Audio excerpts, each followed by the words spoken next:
This is Matt Brown, and you're listening to Just a Good Conversation.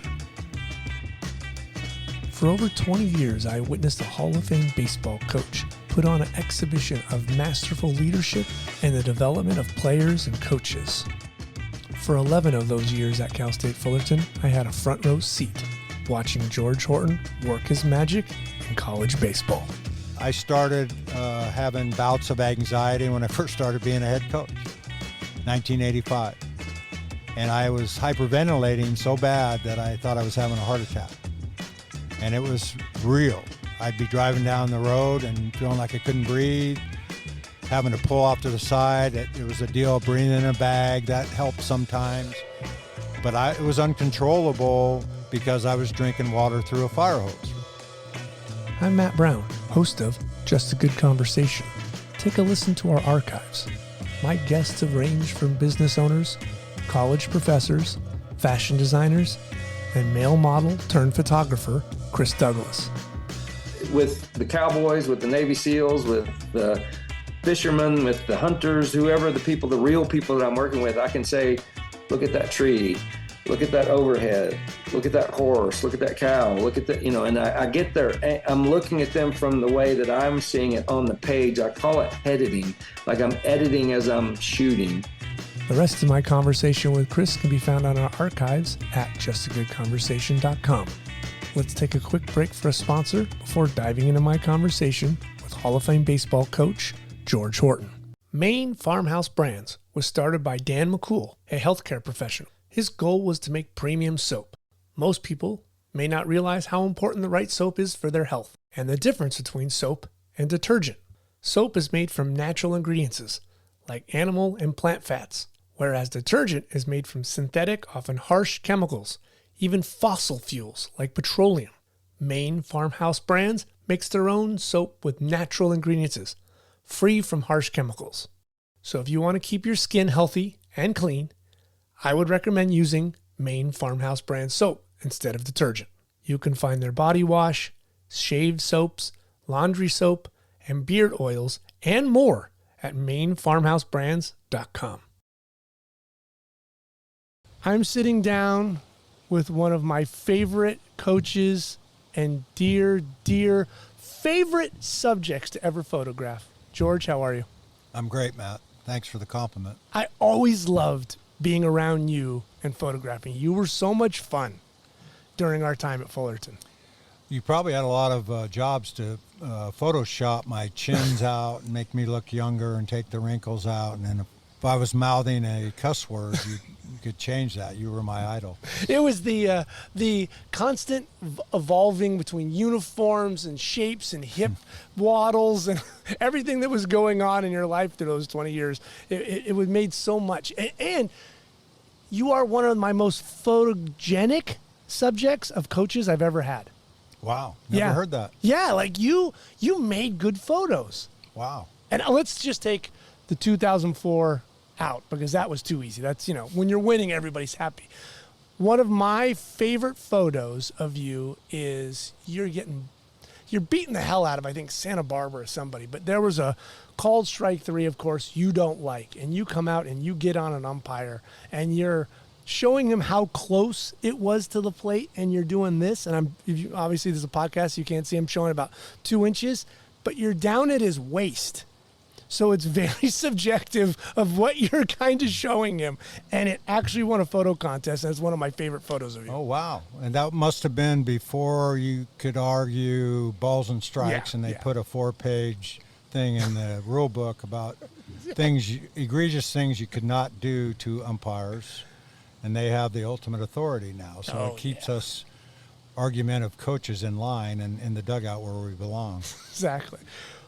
Like I told you before we hit record, my research and my podcast subjects is my favorite thing, and I always knew you were a Downey guy. My grandparents lived in Downey. My mom grew up in Downey. What was it like growing up in Downey for you? Oh, wow. Ironically, I just heard from Mike Weathers, a guy named Bill Loper and Randy Loper, both ex-players from Downey High School, where I went to high school. They invited me in 2 weeks from yesterday to a alumni event at Bill Loper's house in Escondido for everybody that played baseball in Downey. Wow. Yeah, it's a wow opportunity for me because there's some names on the guest list that were my idols growing up and had, they don't know it yet, but they had everything to do with sculpting my life and my career path and everything else because I grew up in Downey about 2 blocks from a park, Real San Gabriel Park. Okay. I was fortunate enough to have about 6 or 7 really good friends that we all ended up at that park after school hours until the lights, the street lights went out, as we say in the olden days, and you had to be home, right? And it's the truth. I was there 100% of the time with my friends doing something that we thought was constructive, of course, as a child, and it really had a lot to do with preparing my competitive nature, my skill set of being a good ping pong player, a good carom player, a good tackle football player, a guy that felt like he could lead a group of friends in an overline game, a basketball game, or some kind of competitive environment that involved team, right? And it led me to be extremely passionate about competition and everything, and including, fast forward to 2003 when I recruited Clark Hardman, freshman All-American on our 04 national championship team, at a friend's house over a ping pong game because I knew I could beat him, and I said, if I skunk you, you commit to Cal State Fullerton. And he said, okay, and I skunked him, and he committed. So, did he look at you like, oh, come on, old man, there's no way you're beating me in ping pong? Oh, he was a late arrival. I had already known Clark through my friends' kids and knew he was a very good youth baseball player for many years. And we were an acquaintance, but he came into the party, and I had just defeated another person on the ping pong table. And then the smack talking started, like, you're next. You want to play me, coach? Yeah, I'll play you. And I said, hey, let's make a deal. If I skunk you, you call the register and commit. He was a sophomore in high school at the time. And he says, skunk me, you're not even going to beat me. And I laughed. And when it was 7-0, I put the ping pong paddle down on the ping pong ball, and I looked up the Orange County Register number, and I gave it to him, and I said, here's the number, call him, and he did, and the rest is history. So, but back to shaping of my life, I was a member of the Downey Junior Athletic Association, which happened to be kind of a little league, youth league organization that played 3 sports, football, baseball, and basketball. And I didn't know it at the time, but unbelievable leadership in that organization of guys like Dean Acklin, that was an umpire and an administrator there, that went on to be a very, very successful administrator at Cerritos Junior College and basketball coach, and impacted my life in ways, just being an umpire behind me when I was a catcher playing baseball, and things that he said to me and the impact that made in me. And then, got to the point of playing sports in high school, and I was a football and baseball player in high school. My park friends did not participate in high school athletics as much. They were pretty good athletes, but they just chose a different route. It was more of a social route and so forth, which leads me to a great comment about 2 sets of friends, my park friends and my athletic friends in high school. And then from Downey High School, chose to go on and play baseball in junior college and not football. And of course had those acquaintances and friends in the athletic world. And had I chose to stay with my childhood friends, unfortunately, because it was the 60s and 70s, they were choosing activities such as drinking, alcohol, and drug use, and some pretty heavy activities that were not productive to my life. And I was a fortunate young man that I, at that time, because of athletics, had a group of driven, motivated, high goals and high standards friends that I hung around with, and it kept me out of trouble, so to speak, from not staying with my childhood friends. So, was it the athletic friends that kind of sucked you in and said, "Come with us"? I mean, what was the actual difference between seeing what the park friends were like and then school athletic friends? well, because of college athletics and the time and investment with, those are the back in the days where there weren't 20-hour week limits, right? Right. And so you're practicing, lifting, conditioning with those athletic friends, and then, oh, by the way, there's a get-together, a party, and we might be able to meet some young ladies. And so we hung out all day together, and then typically a large percentage of our teams would party together, right? Right. And so there was really no time for my old friends. I was moving on with my sport teams Okay. and motivated to be around those type of guys because I was driven trying to reach the highest level of baseball that I possibly could when I was a player. So I had no time to surround myself with anything but excellence. Did you grow up in a house that's very competitive with mom and dad being competitive? Yeah, and I guess I was remiss in talking about my brothers. I had two brothers, and only two brothers as siblings, and one was 4 years older than I was, and the other was 8 years older than I was.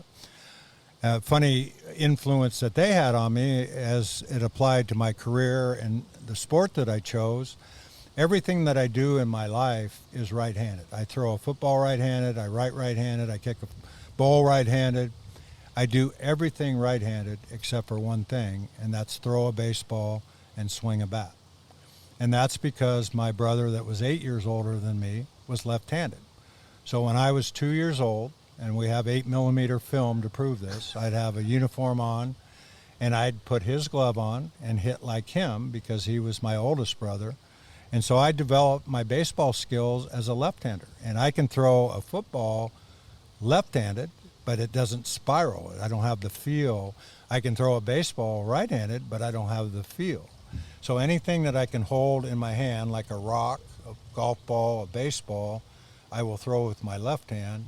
Anything that's bigger than that, like a basketball, bowling ball, a football, I throw with my right hand, simply because of the influence of my brother and modeling myself after him when I was a youngster. Wow. Yeah, crazy. I mean, did mom and dad see that and be like, oh my God, you're really modeling him in such a way? I mean, for a 2, 3, 4-year-old? No, I think they just let it happen. Like I hear some of my ex-players and coaches don't try to turn their sons into left-handed throwers or swingers. They let the natural progression of where did they throw their rattle from, right? The left, and what was their arm action when they threw that rattle at me out of the crib, right?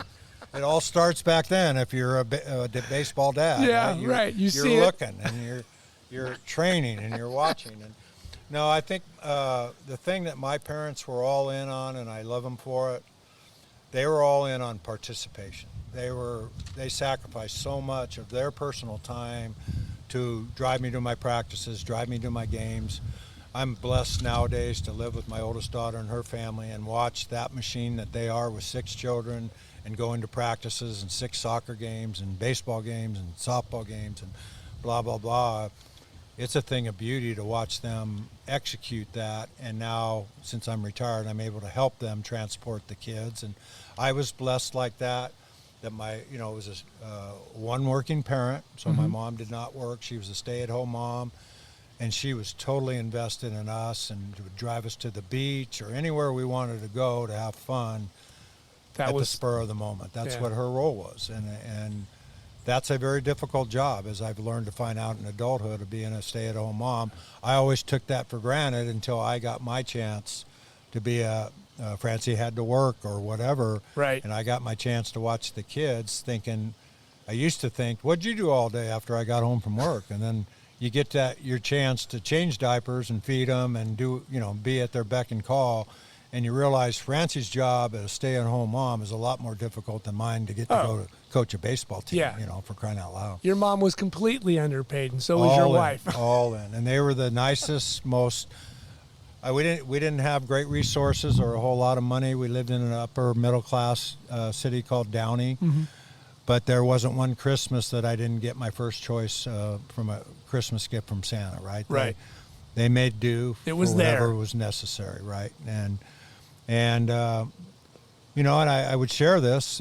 One of my favorite quotes now that I already touched on is your friends are your future, right? My 2 older brothers had friends that chose the wrong path. And unfortunately, they were the opposite of me. They weren't in a structured educational career. They were partiers their entire life, and they lived short lives because of it. They both passed away. And I think a lot of their career paths or the activities that they chose were molded by the people that they hung around. Did that influence you as you were getting into a teenager? Did you see how how your brothers were? Did that kind of give you kind of a red alert? It kept me from really getting into areas that I shouldn't, because I saw what that did to their lives and what it did to my parents' lives because of the fallout from that. Arrests or accidents or ruining cars or all this, the drama and the emotions of that. And I didn't want to send my parents had been down that row twice. Enough. Right. And it kept me from doing that to them, right? In fact, I'll tell you a story. I'd never taken a drink in my life. I graduated from high school. Again, my park friends, hey, we're going to have beer tonight, okay? Because of the hurt that my parents had from my brothers, I chose to call my dad and ask for permission to have a beer when I was 18. Actually, I was 17 because I graduated early. He said no. I let a half hour go by, I called him again. He said no. Another half hour went by, I called him again because I thought it was the right thing to do because everybody was doing it, and he said no. Pretty proud of the fact that I didn't have a beer that night. That's pretty amazing. Yeah. That says a lot about your character. That's damn why I wanted you on this podcast, George. Yeah, I think that there's some layers to that whole conversation, right? Yeah. And, again, for those listening out there, you can be the best parent in the world. Dig into who your kids are hanging around. That's in my opinion, that's the most important role that you play as a parent, besides providing what you provide. Yeah.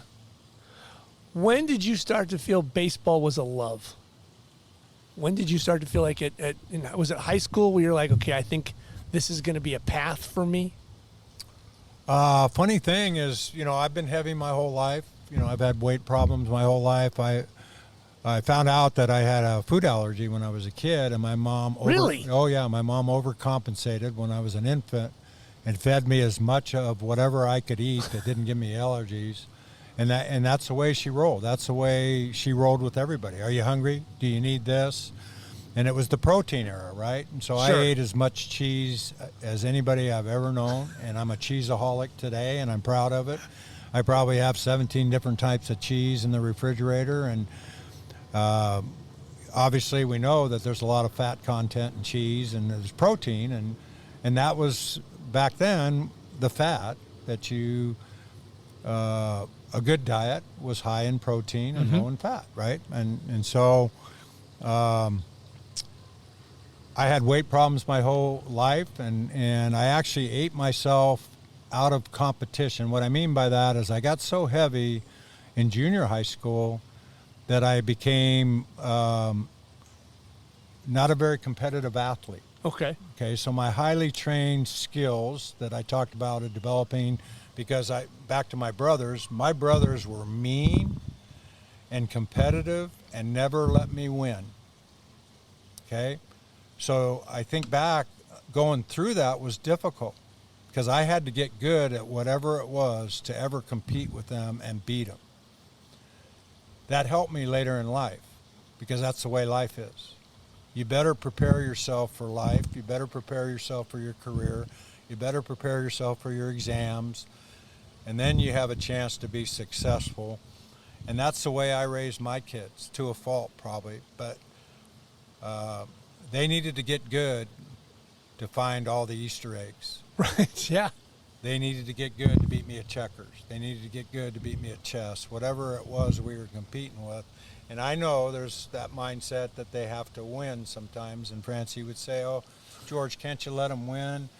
The answer was no, because I thought it was productive that my brothers never let me win, and that prepared me later in life, not just to be a coach, but to tackle major things that I want in my life, and they're not given to me because everybody wants to start at the top. Everybody wants to be Phil Knight. They don't want to work their way through all the levels of Nike to get there. They want to be the head coach. They want to make the lineup out. They don't want to be a player, then an assistant, then a number one assistant.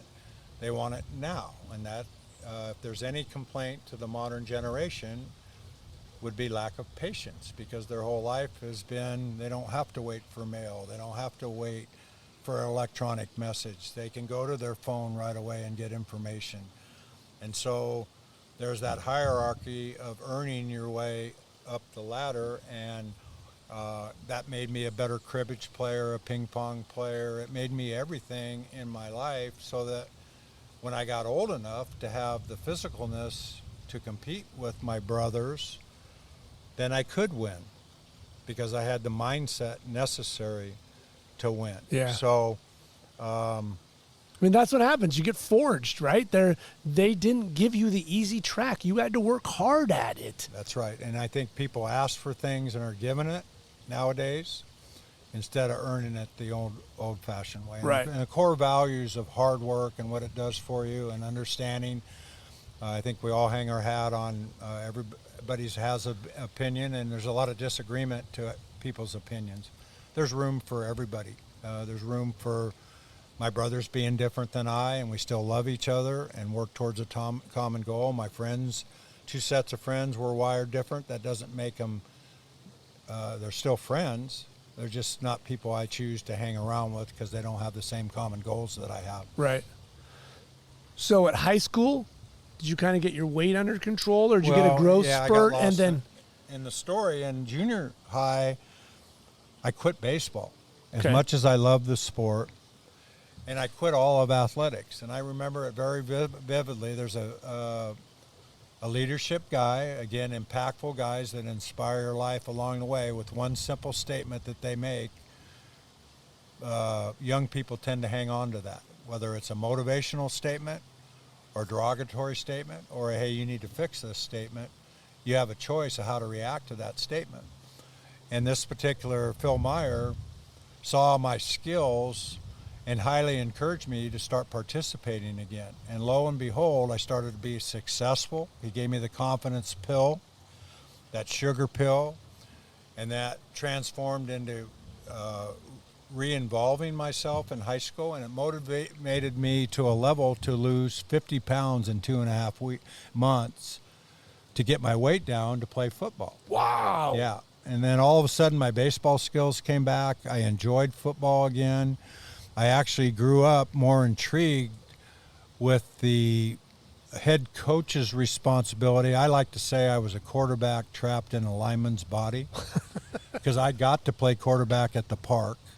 I had a good throwing arm. I somehow developed peripheral vision to see a football field and a baseball field in a different way, in my opinion, than most, that I can see the left flanker when I'm looking to the right. I don't think that's normal. And I can process that and understand if that left flanker was going to get open with my eyes not looking right at him. And we've all seen quarterbacks that have a bullet arm, they're an Adonis body, they're 6'5", they're strong. Sure, yeah. But they don't know how to read coverages or see the field like a Mahomes would. Right. You know, Mahomes has a whole different skill set. Oh. So what did I play in football? I played line, right? So I couldn't reveal the fact that I had this great peripheral vision and a mind that was conducive to being a football coach. Because I was so passionate that instead of taking notes in junior high school for what the teacher was teaching, I was writing football plays. I was wired that way. And, you know, I loved the horse races. I thought I could win at the horse races by reading the racing form. I would make things up in baseball about plays and different things like that. It's just the way I was wired, and that came from the park and being in charge. And when I had to form my thoughts and coaching mind into the coaches at Downey High School, I had what we call a clubhouse mentality, clubhouse lawyer's personality. Like, why are we doing that? I wouldn't do it that way, right? And I thought I knew more than I knew, basically. Mm-hmm. So, yeah, that's Did you start to develop leadership skills in high school, even as an offensive lineman? Normally, offensive linemen aren't your leaders. It's your quarterback, your linebacker on defense. Were you showing that kind of skill set? I know the broad subject of what we're talking about today is leadership. And yes, the answer is yes. I didn't know it when I was going through it. Right, yeah. You might not, right? And knowing you were going to come over today and we were going to talk about this, I start to think about impactful leadership people in my life. And I go back to the park guys. The park managers that were getting paid to supervise the park, and us knuckleheads that were harassing them in some cases, helping them line a baseball field, helping them do some work. And we were allies, and we also were a pain in the rear end sometimes to them. But guess what? They impacted my life because they were leaders. They were playing sports at UCLA, USC. They were playing basketball or baseball or football, and somebody got them a recreation job at this park, and they were everything of what I wanted to be. And then when I was 11 years old or 10 years old, there was a travel baseball team at Real San Gabriel Park called the Downey Reds. It was the first travel baseball team that I was aware of. Reflect back on a guy that was the chief, the fire chief in Downey, was the guy that ran the Downey Reds. He would pay George Horton, who was at those games, fat George Horton, 50 cents a game to chase foul balls for the college-age baseball players. Those guys impacted my life because I wanted to be like them. Those guys gave me beech nut chewing tobacco to try when I was 9 years old, and I threw up and said I'd never do that again. Those guys gave me their broken bats, and I used them in Little League. Those guys, including Ed Giddings, had everything to do with why ended up so passionate about athletics, because I wanted to be like them. Just like my daughters wanted to be like my players maybe in some ways, and my assistant coaches and their families, right? Right. Leadership can be in so many different ways. I had so many great leaders over the years as players, as assistant coaches, and the diversity of how they were successful at leading is as diverse as the color of their skin or where they're from or what their names are. Right? Sure. The Shane Costas of the world that said two words all year, or D.C. Olson's. But when they talked, everybody listened to them because they earned that leadership respect because of the way they went about their business. Or it could be an Aaron Rowan that's up your rear end, or David Bacani, or there's the Justin Turners, the Reed Johnsons, the Mike Lambs that are just encyclopedias of knowledge and on everything that players matriculate to them because of their knowledge and their standard of excellence of how they know the game so well and inspire guys so well. I didn't know how much of a leader Mark Kotze was when I went into his house to recruit him until I found out he was a championship BMX bike rider, that he was never left the field at Santa Fe High School on the football field, different sport. Right. And Santa Fe High School football had never done anything except for the year Mark was the quarterback, the safety, the kicker, the punter. Oh, now you get it. Mark elevates everybody. Okay? And then I got to see it firsthand. So a guy like Mark goes down to the bunning station, and the coach isn't sitting there watching, and he chooses off every single guy in the bunning station like, okay, let's go, guys. Who's going to be the best bunter today? And guess who's the best bunter is, even though he's not asked to bunt all the time? Mark Kotze, right? That's leadership, right? And it's earned. It's earned respect. It's not asked for respect. Our culture was so strong, and I didn't develop the culture. I inherited it and maybe improved it, and that's Augie's culture. It's Wally Kincaid's culture. It's Dave Snow's culture. But I learned from all those guys. unbelievable leaders. Augie, Dave Snow, Don Sneddon, all Hall of Famers. And they all did it a different way. They did it in their personality. And the hook, as I like to say, what gravitates the players to respect Augie at a level that they would run through a brick wall, the cliche, and Snow and Wally. It's all different. I also coached with a guy that did it wrong, and he had no hook. He had great information. He could have been a very inspirational leader because of his wealth of information, but he never connected to the players because of his bedside manner. So the players didn't listen to him. They didn't buy into him like they did Augie, Wally, hopefully George Horton, right, Dave Snow, guys like that. And you learn what your style is. I can't be Wally. I can't be Augie. I can't be Dave Snow. I got to be George Horton, because the second your kids and your family know you don't walk the walk, you say, this is what you should do, but I'm going to do this. If you do that to your players and you're not authentic, they stop listening to you. Mm-hmm. So you must be authentic to your family, to your kids, to your spouse, and you must be authentic to your team. Even if there's some faults in your authenticism, you have a chance. That's a good foundational. And quite frankly, Matt, my last 4 years at Oregon, I didn't adapt to the new demands of this generation, and I suffered because of that. Really? And, yeah, I think that. What were the changes you saw that you look back now and didn't adapt to? Well, I think we're all guilty of complaining about our country's leadership, the NCAA's leadership, and the Gen Z generation, and that's wrong. My generation's different than my dad's. Sure. Okay? Right. The guy I was named after died in a prison war camp in the Philippines. I never met the man, right? I never had to go to war. Both my brothers served in the Army. My brother got wounded in Vietnam, okay?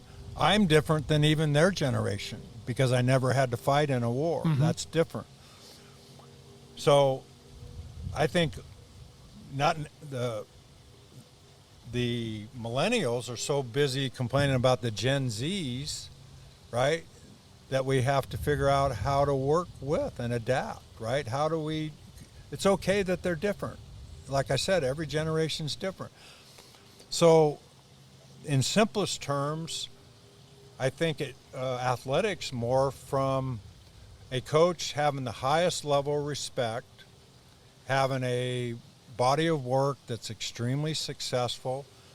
In the olden days, the players would conform to the program. Sure. And I had plagiarized, generational, passed on what it takes to be a Cerritos player, what it takes to be a Titan player, what it takes to be a Duck player, mapped out and what it looks like in all different areas, classroom, socially, athletically, and really define what the adjustments a player needs to make to conform to the team standards. And I think it's more the other way now, where the head coach needs to have more personal communication because everybody's different on that team. Right. It no longer works. Why do we do it this way? Because that's the way we do it here at Oregon baseball or Titan baseball or Cerritos baseball, and that was good enough. And the players would conform to that. If we had some outliers, the structure of my foundation of leadership would fix the outliers. I didn't have to fix the outliers. Right. The culture would. Now, it's not good enough. You Right. need to adapt to the individuality of each player and communicate better to explain why they need to do it that way. And I think the inquisitive player that's a turnoff for a lot of coaches shouldn't be looked at as a pain in the rear end. Why does she or he ask so many questions? Why are they on the internet all the time? Mm-hmm. For me, that's a superstar in the making if you channel her inquisitive nature or his inquisitive nature into the right areas, right? They're starving for energy or for information and want to learn about their career or their avocation, baseball. Why would you turn them off? Why does that turn you off? I'd rather have that kind of person than the person that says, hey, don't tell me, I already know this game. I'm good, coach. Right. I don't need to learn anything. Well, I mean, think about when you played in 75, you're at Fullerton. And then in 2015, and you're at Oregon, how the coaches were with you in 75 and how you coached in 15. That's forever ago. I mean, you couldn't coach the same like you did you were being coached in 75. Not happening. I mean, a different lifestyle. I mean, you're 3 years removed from worrying about the Vietnam War.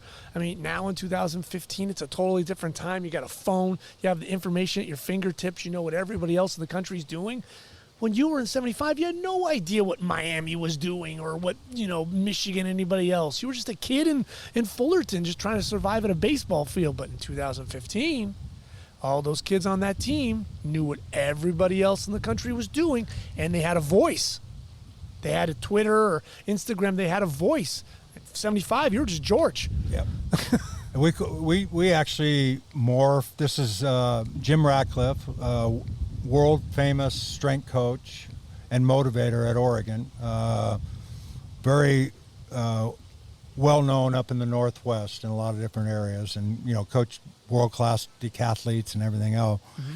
He actually brought to my program a suggestion that I always had a mini leadership committee in my teams, which served as a communication group that I could go to them to ask how the team's feeling about certain things. It could be a disciplinary thing. It'd be good for the cause.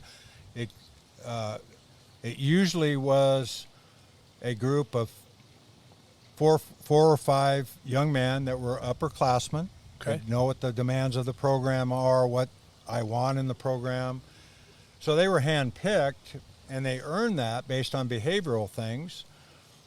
But a lot of times the players would have chose 4 different guys than that. That's critical, what I just said. Yeah. Because if it's a handpicked communication vehicle for the good of the team, and they don't like those guys that were picked, we got a problem right away. Right. You're done, really. Yeah. And so, again, going back to not even knowing until towards the end of the year that there's a leader on the team that I didn't even know was as strong a leader and voice of the team until about 2/3 of the way through the season. He wasn't one of the 4 guys, and he was the ear that everybody would always go to. He happens to be a current coach at Oregon. He's a player development guy. His name's Brett Thomas. Well, I'm, again, not opening my eyes, listening to my team, communicating with my team or family. This is good for you guys. Here you go, right? Mm-hmm. In the past, that used to work. Okay, that's Coach Kincaid telling me, or that's Coach Horton or Coach Garrido. Then we're in. But not anymore. Right. They need to buy in. I can't just say, hey, respect me and do what I say. Right. I've got to earn that. Yeah. Right.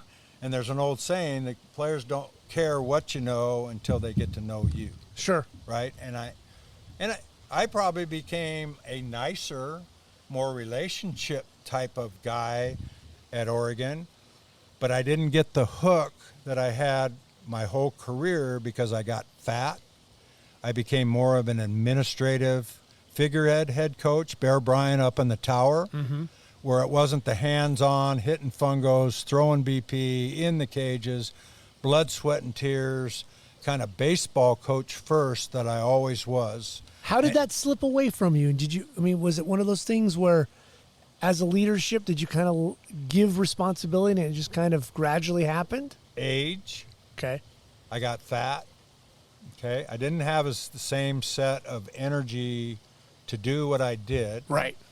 I saw the model that worked that Augie created, where he delegated on to me, or Snow, or Kernan, or Frank Johnson at Texas. Right. Okay. A first lieutenant that could do the necessary things, and Augie or me could enjoy the fruits of being a veteran coach. Right. Right. Not the tribulations of the grind part of it. Mm-hmm. I wasn't physically capable anymore. My arm had surgeries to do that. But now I didn't recognize it, Maddie, but I needed another hook with the players besides being this thoughtful, say hi to you, find out about your sister, take care of you, kind of ultimate authority. They liked me, but I don't think they were as invested in me. Right. That's my personal opinion. Yeah. Right? And it happens. yeah, and I wanted to have the same level of success that I always had and do it a different way because I saw it happen with Augie, and it didn't work. Mm-hmm. And now I have to live with myself for the rest of my life to think, God, I wish I would have done the last 4 years this way. Well, you don't get that back. Right. I have people my age that are going through depressions because of mistakes they made over the years, how they treated their son, daughter. Maybe they had a substance abuse thing. Maybe they had something out there, right? We all have something out there. Sure. That they would have fixed. Well, I like to say to my colleagues, you don't get to play the game again. A pitcher hung a slider and it got hit for a home run and it cost the team. You don't get to play that over. But what you do get to do is learn from that, reflect on that, and then change your processes. That'll keep you from depressions. So you can't all of a sudden fix a relationship or an event, but every single day you can work on that. Right. And it's subtle gains of that. So let's take a daughter, right? A strange daughter. A joke a day, a text a day, and just make that your routine. It's a little, hey, how are you? One little thing a day. Mm-hmm. And you string those, you start stacking those, right? Start stacking those, I love you today. Little deals. And then after 6 months goes by, all of a sudden now you go to lunch with her. Man. And this conversation goes a little tentative because she's not all in yet, right? Right. I'm doing that in my life. And it's not because of events. I send my daughters have to endure an adult joke a day and a motivational quote a day. Every single day. It's part of my routine. I brush my teeth and send them a deal. So every day they know I'm thinking about them, right? Every day they go, Dad, that's a stupid joke, right? The 99 team. One of my favorite motivational songs is The River by Garth Brooks. If you're listening to this podcast, listen to the lyrics of The River. I made my 99 team that went to Omaha listen to that every single day as the first song when they stretched out. And I think back now, and I thought it was really cool and inspirational back then, but I think back now when I hear that song come on, and I love it, thinking, man, they probably think I'm an idiot, right? And they maybe can't even listen to that song today, right? So it's one extreme or the other. Either I hit a home run or I struck out looking, right? And I one of these days I'm going to ask one of those 99 guys, can you listen to The River now, Yeah. dude? They have flashbacks. They start I ram it down their throat, right? rashes. Right? And so back to leadership committees, fellowship committees. Your glory years are when your best players are your best leaders. Yeah. Those are generational guys. All right? So reflect back on mine. 99, it was the Reed Johnson, Chris Beck. Great stories to those guys. We made them take their uniforms off when they were freshmen after batting practice and sit in the stands. Reed and Chris Beck. It's a long story that I'm not going to say, but Right. Augie thought that was better for team chemistry. Well, this was 95, I guess, ish, 94 or 95, right? Yeah. Glory years. Like you said, fast forward to 2015 or today, if we made a player take his uniform off, he'd be in my office the next day going, I pushed the transfer portal last night. You disrespected me, coach, right? Title IX and HR would be in your office. Every single, we violated everything, right?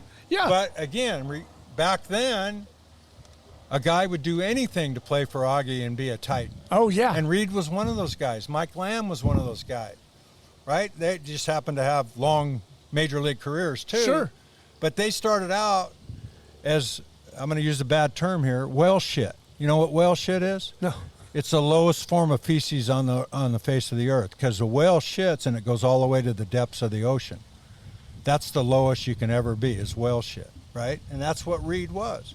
So instead of pushing the transfer portal button, it motivated him even more to become one of the best players in Cal State Fullerton history. Wow. Right? Weird motivation. Yeah, right. That's right? all it takes sometimes. So today, mom or dad, they did this to me. I should leave there. They're mean to me, right? Yeah. Well, cut from that cloth of Augie in 2006 when I'm the team photographer, 5 or 6, when I'm the team photographer at Long Beach. Dave Snow, they're doing well, but they're not doing up to what Snowman wants.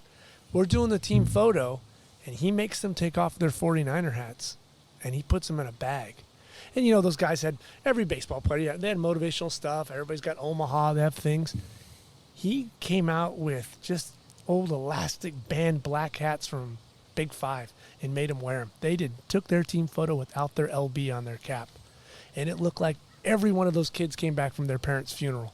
They were devastated. That Tuesday night against Pepperdine, because we shot it beforehand, they went out and beat the living crap out of them. But that's what it took. He tweaked them and said, you're not playing dirtbag baseball. You don't get to wear the hat for the team photo. And they were fired up the rest of the year. Yeah, and that worked, right? And there's been a similar story for our group when Augie and I came back together again, the 92 group that had Phil Nevin on it, Golden Spikes winner. Not a bad player. Yeah, Jason Moeller was a leadership guy, tough player, catcher. They thought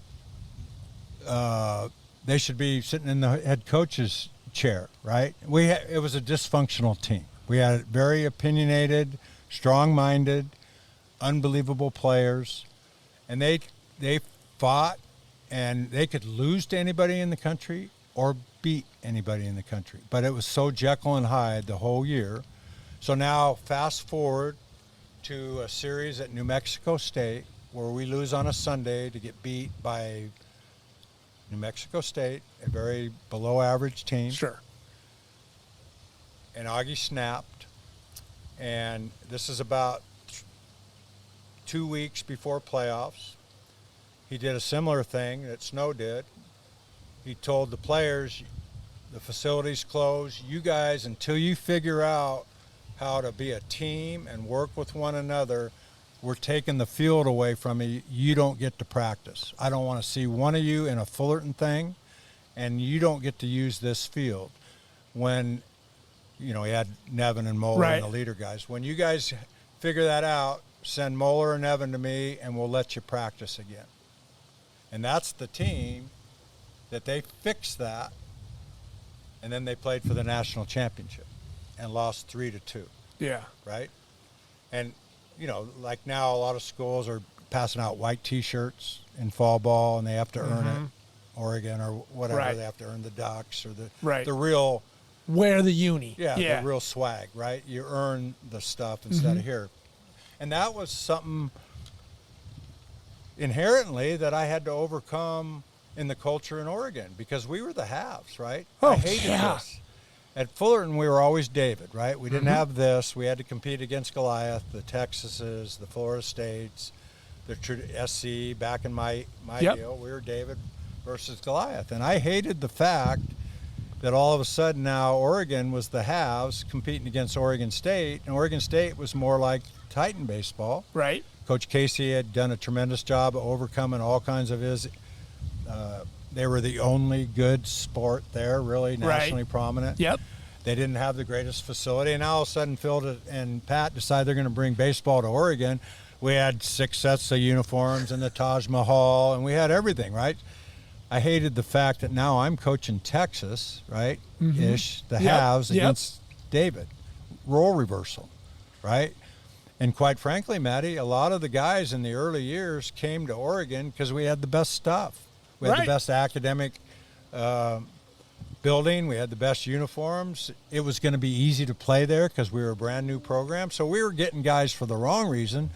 Over the years at Cal State Fullerton, we never got anybody because we had the fanciest uniforms. No. Or the best academic center or the best major. We got them because they wanted to play in Omaha and play in the big leagues. Right. And so we got the right kind of guys for the right kind of program. So it was a mesh. We had to transform that at Oregon and try to get a blue collar work ethic in a white collar school because Right. we had everything. I just showed my softball team that I'm coaching now 3 custom-made fungos from 3 different bat companies that have the Oregon Nut logo on it, right? Were we spoiled or what, Oh, right? my God. At Fullerton, I had one that was broke 17 times. We had to tape it up. And guess what? It still was just as good Still as worked, the right? fancy one. Right, Yeah. that's the point. So, today, what is Coach Dietrich at Fullerton and the current – I didn't even know who the Long Beach State current coach is. I don't know. That shows you how far that's slid, right? Right. So what do they have? How can they compete with the NIL and the SEC and all this powers? I just told Dietrich this the other day. It kind of reminds me of when we started out in 1975 with Augie. We didn't have much. We had a $6,000 budget. We didn't have buses. We didn't have a restroom. We didn't have lights. We didn't have a concession stand. We didn't have a restroom. We had a fenced-in baseball field and just enough money and balls and bats to try to be a good baseball team. We didn't know it at the time. We had 3 Hall of Fame baseball coaches, and we had each other, right? And you and I were talking about before we started this podcast, there was no social media. We didn't know how good SC was or Florida State was. We were in our own little world trying to be a bunch of mutts, being the best baseball team, and knew we had balls and bats and a glove. That's all we needed. And guess what? We make the regional and go in and upset 5 times straight national champion USC at Dato Field in a regional. Had we had all this social media stuff and read about how special all these SC guys are and the fact that they had 5-time defending, we knew that, Sure. right? We didn't care, right? We weren't intimidated. In fact, they motivated us even more because back in the infancy stage at Cal State Fullerton, we didn't even have a fight song.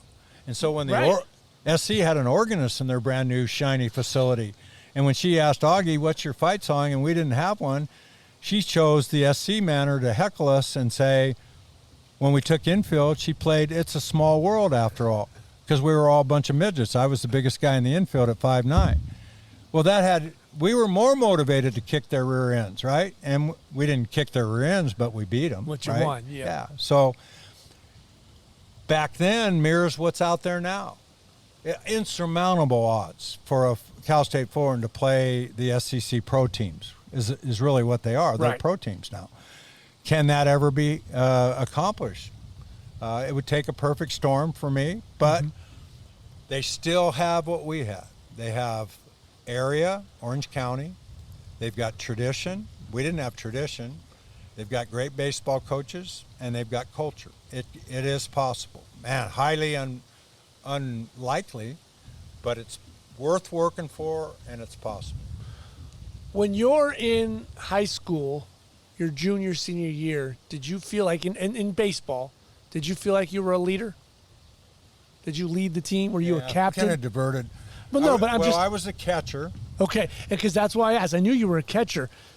Is it important for a catcher to be a leader? Because you're dealing with the psychopath who throws the ball, the pitcher. They're always a little odd, right? They need to be babied and everything. But you're also the conduit between the coach and the pitcher. You run the defense. You call everything. Is it important for the catcher to be a leader? Absolutely. Yeah. For me, other than the pitcher, right? Because they get if they're a conductor or an orchestra, they're the one with the baton, right? And the conductor starts everything. There's a reason that, I don't know if the percentage is today, but over the history of managers in the major leagues, if they have this on Google, the highest percentage of what position did the manager play when he played is catcher. Right. And there's a reason for that, because they have to have an understanding of everything. One of the simple statements Wally Kincaid said to me that I've held on and shared with many generations of my assistants or players that say, will I be a good coach, is just that. When my first year of being a head coach, I had the blessing of having Wally as my pitching guy. And I said to him something like, I wasn't a pitcher. I don't really have a clear understanding of how to work with pitchers. He made a very simple Wally Kincaid statement to me, motivationally. He goes, well, you better start learning, because you'll never be a good head coach until you learn about pitching. That's exactly the way he said it to me. And he's spot on, right? Take a manager. right? He might not know the mechanics of pitching, but he needs to recognize, is that guy still going to get outs? Does he need to? Do I need to go to the bullpen? You have to have a feel for that. Right. Absolutely. And now your question, how important is the catching position? I call it the middle linebacker position. Is a middle linebacker important on a football field for defense? Oh, yeah. Yeah.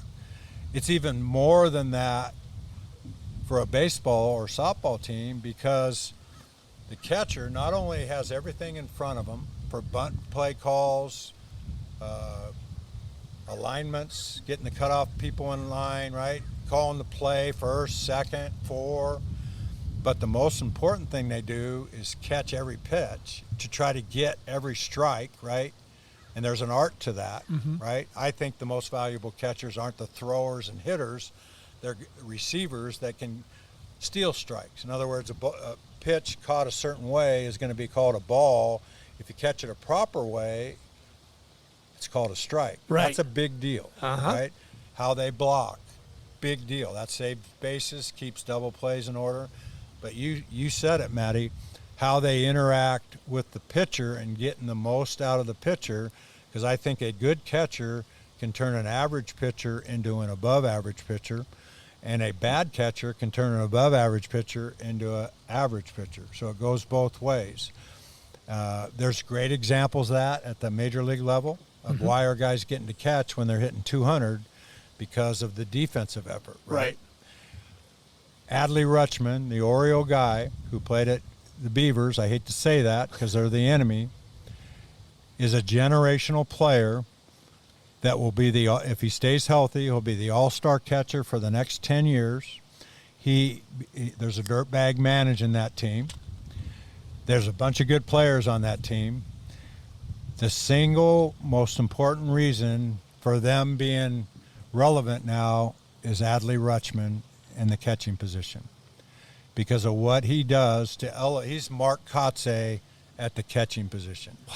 From the other dugout, I got to know his dad because he worked our camps, try to beat the Beavers. Adley Rutschman makes pitchers so much better and the whole team so much better that when he went to the Orioles, I told a lot of my colleagues, watch. When he starts catching every day, they're going to go to the roof, and that's what's happened. Yep. I mean, you had a front row seat, 2004. Jason's pitching. He's struggling.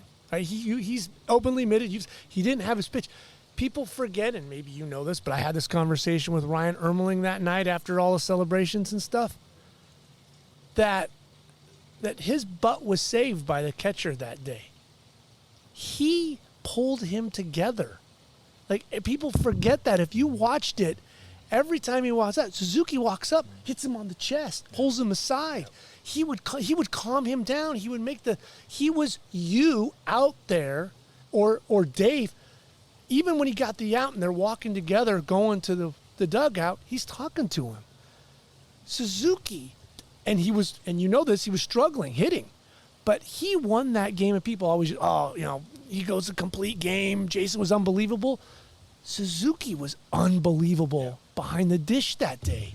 Another two different leaders, right? Right. Jason Windsor didn't say 2 words, still doesn't to this day. Absolutely. His sons are great baseball players. He's a great leader of young men, kids. But when he talked, everybody listened. Suzuki, high energy, unbelievable motor, blah, blah, blah, running up and down the dugout. Right. Great story of Zook in his second year of pro ball. Calls me distraught. He's playing in the Cal League. His manager criticized him because he was too rah-rah and too hyped up. And Zook, I can remember him calling me like it was yesterday, Coach, what do I do? It's my personality. And he says, the coaches tell me, kid, you're not going to get away with all that college crap in pro ball, right? And I said, Zook, this is one of those times that you nod your head, yes, sir, and it goes in one ear, out the other. Don't change one bit. Don't ever change your passion and energy for the game. You might not be able to voice it around that guy, but when you go out and you get to play 162 games, if you're not wired like that, that's why that guy is managing and not playing in the big leagues, okay? Right. So in one ear, out the other. And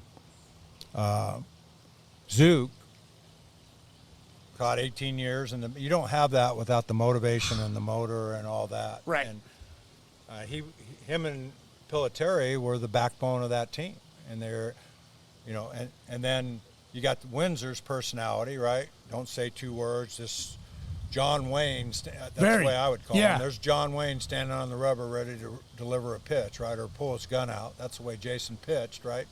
His presence, his posture, and everything. Doesn't say two words. Pitching to a guy that's fixing him because he's struggling. It's all hyped up and blah, blah, blah, blah, blah, blah, right? So the key is they trust each other. There's room for both of their personalities in my program. They don't have to be one way. I had coaches. Bill Mosiello's the head coach at Ohio State. Rick Vanderhook's a little bit like this.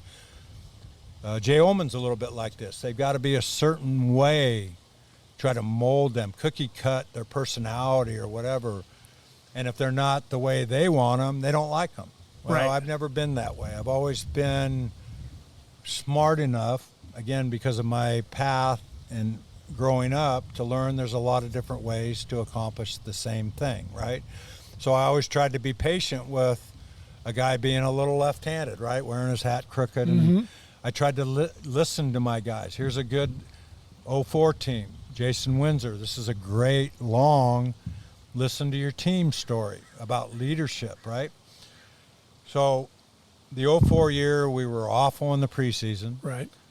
We were at a point where we felt like we had to win the conference to get the automatic. We weren't going to get an at-large because we had buried ourselves with our overall record. So the stuff was hitting the fan. Revisa comes in. We start rolling, right? Now we've got a 2-game lead on Long Beach. We're leading into the last series. They've got Weaver, Vargas, and another left-hander that pitched in the big leagues. I'm going to forget. I know. Ramos, maybe. Ramos, okay. Yep. 3 big leaguers, right? Long Beach could always pitch and play defense and play baseball. And Jason was a hitter, too. Vargas, he was a hitter. Jesus. Yeah, he played first when he didn't pitch. And so we have to win one game to win the league, right, out of the 3. Mm-hmm. On Tuesday's practice, which is our first practice of the week, I go out to center field, normal routine, talking to the team. The staff had decided we don't want to pitch Windsor against Weaver because we might lose 1-0. And then Ramos versus Ricky, that's a push. And Mike Martinez, God bless him, was less than Vargas, advantage Long Beach. Since we only need to win one game, we're going to mismatch our pitching, and we're going to throw Windsor in game 2 or 3 and Martinez in game 1, right? So I'm telling the team this, and they're looking at me, and usually I get some kind of affirmation or connection from my team. Yeah, coach, let's do that. That's a great idea. They're looking at me like I'm telling them, you got to be home at 10 tonight, even though everybody else on prom night can be out until 2, like my daughters would look at me. Like, you got to be kidding me. We're doing this? Nothing, just a blank stare. So I finished my conversation thinking it's going good, right? Turn around and waddle away with my coaching staff. And I say to my coaches, I said, you guys have the same feeling I have? And they said, oh, yeah. So I turn around and go back to the players. I said, you guys don't like that, do you? And they said, oh, no, we don't like that, coach. We stopped and discussed this for 45 minutes before practice. 45 minutes? 45 minutes. Because we had all different, right, yeah, we thought it was good for them.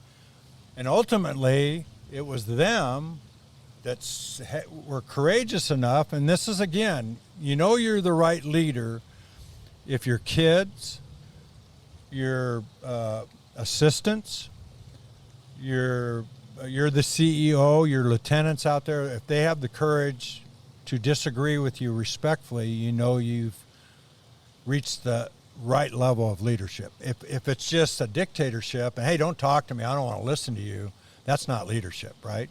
They're not bought in at that point. It's me telling everybody what they're going to do. And so the bottom line is, this is what they said. Coach, we don't want to do that.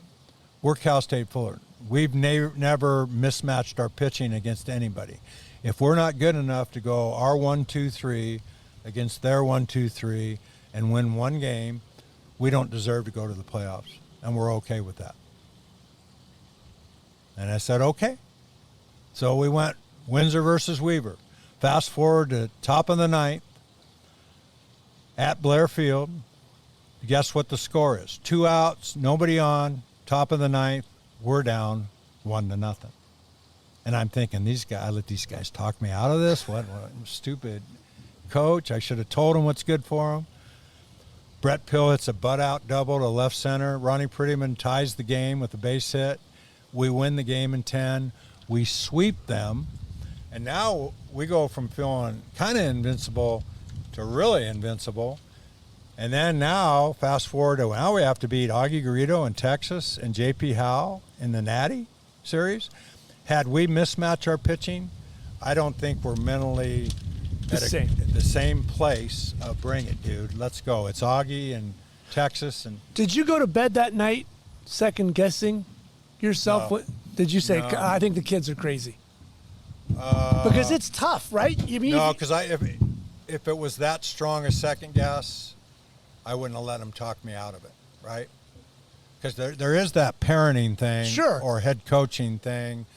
What I'm not saying to all your parents and coaches or CEOs out there is you have to give in at the end, right? But you have to read your team. You have to feel their team. You have to hear what they want. That was the key statement there. You have to listen through, and then don't rush to a decision. This could be an event where somebody misbehaves. Somebody's accused of cheating, plagiarism in a classroom. This could be accused of some kind of police event. They got arrested. There's always two sides to the story, right? Mm-hmm. What I learned from being a good leader is you listen to both sides. You go to somebody else that might be able to shed some more educational light because you only have one swing at making contact and being right? You don't get 3 strikes. Right. You got one chance at this. And how that, I can't tell you how many young men over the years that I saw 20 years later after I coached them, and they bring out a story like that, coach, when I was convinced that you were the right coach for me was when I did this, and you trusted and believed me when nobody else did. Right. You can't believe how far that goes for trust. Did that start to develop for you when you were an assistant at either Cerritos or LA, getting your pulse of the team and understanding your leadership role? Or did that more develop once you wore the head coaching? I think it was ongoing. I think that 12 inches you move over from assistant to head coach or second in charge in your companies or businesses, right, to being in charge. It's only 12 inches on a bench, but it changes the whole dynamic of your responsibilities. First reporter, the buck stops here. You're going to be drinking water through a fire hose of stuff. I just heard this from Jason Dietrich the other day. Didn't realize how many different things you have to deal with when you move over 12 inches. Yeah. It's not as fun, right? Right. It's not as fun to be a parent as a grandparent. Right. Because grandparents don't ever have to say no, right? You know that it's not well, as fun right? to be a parent as an uncle or an aunt. Yeah. Because you don't have to deal with the consequences as much. As a head coach, the buck stops with you.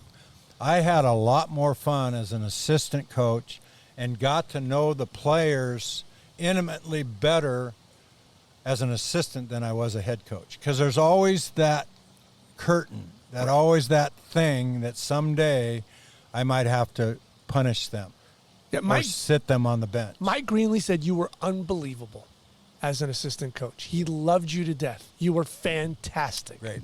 And I accomplished that. He said... Did he like me as a head coach? Yes, but he said you were a different person just because now he's, you're not coaching him as a head coach. He's observing you as a head coach. But he said as an assistant coach, you were absolutely fantastic.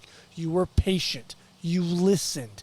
He understood what you were talking about. You had clarity, which, as you know, when you're coaching, you have to be clear. You don't want to walk away from a huddle and them scratching their head like, what did he say? And that's what a good team does. I always thought a coaching staff was a team. So if I'm the first lieutenant in a team, I'm, not egotistically I think this way, I'm the most important assistant, right? And I'm a liaison, and our job is to ultimately make the head coach look better and perform better and have our finger on the pulse because we're closer to the players. So we realize a player has a problem off the field, internally, dealing with some girlfriend issues or whatever. We know that because we're closer to them, and we can share that with the head coach, Augie in this case. And then Augie's the supreme guy that can figure out the message that's going to work for the team. Right? And that's what a good team does. I've had different coaching staffs that I thought were the best that didn't come out the best because what came out of the computer, the players, wasn't the best. So let's just take that era of 04. George Horton, Rick Vanderhook, Mike Kirby, and Dave Serrano, right? So different personalities.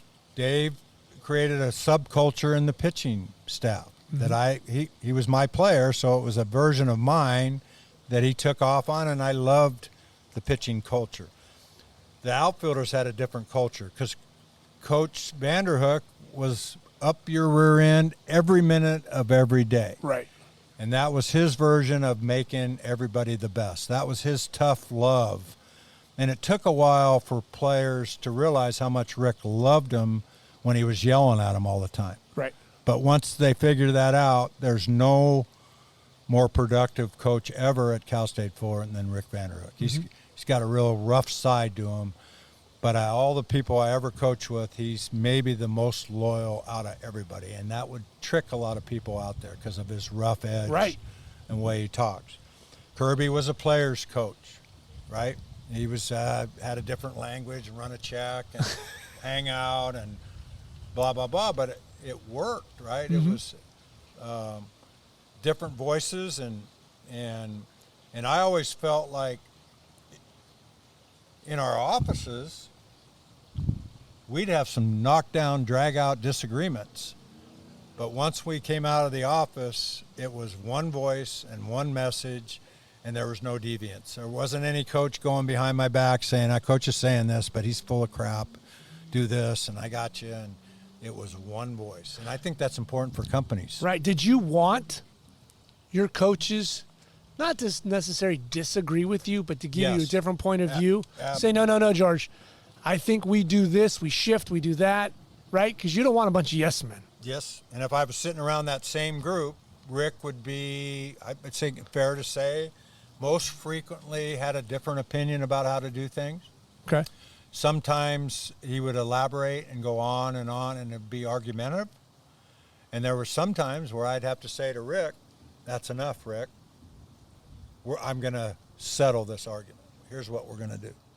Sometimes I'd say, that's enough, Rick. You're absolutely right. We're going to do it this way because that's a great idea. Right.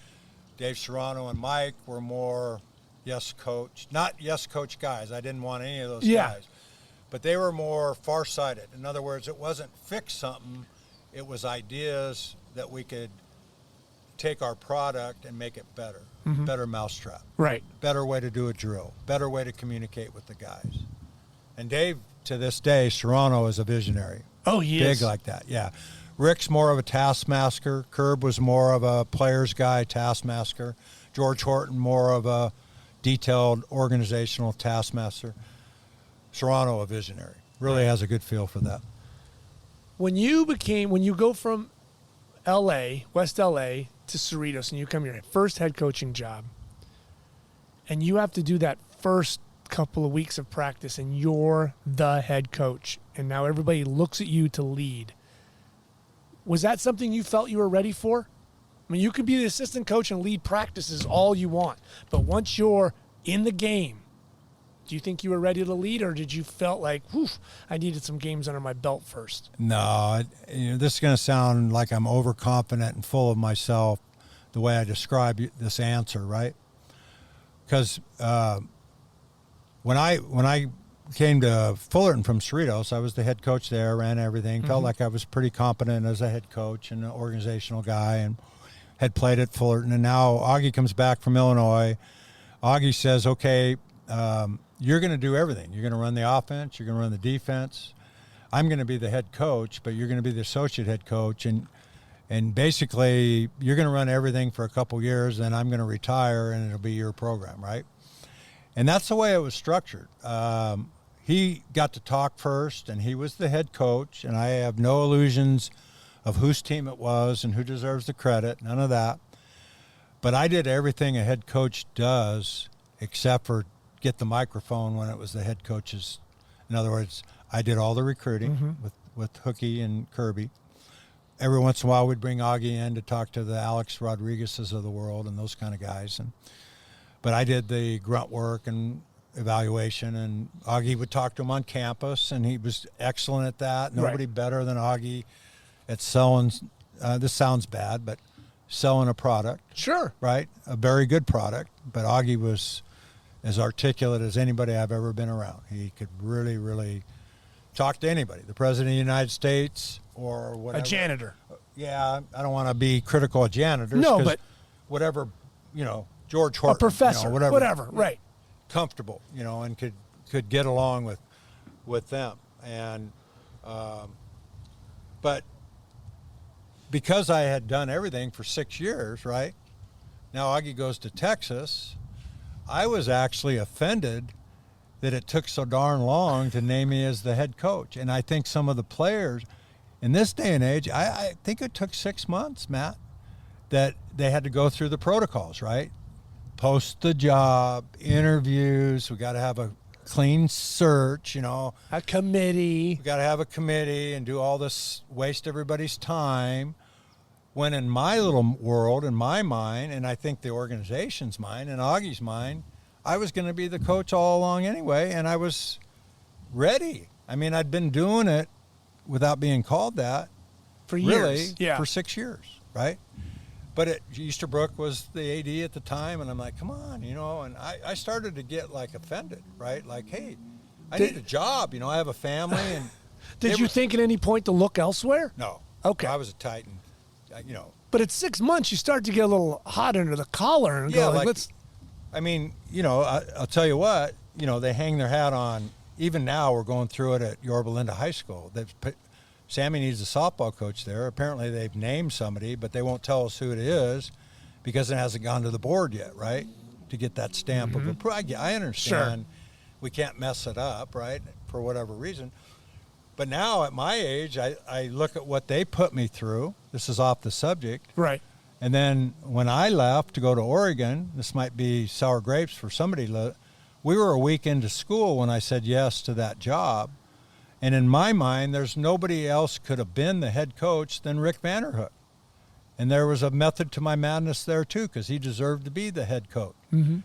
Nothing against Dave and what they did. I thought that was brilliant, too, for that own reason.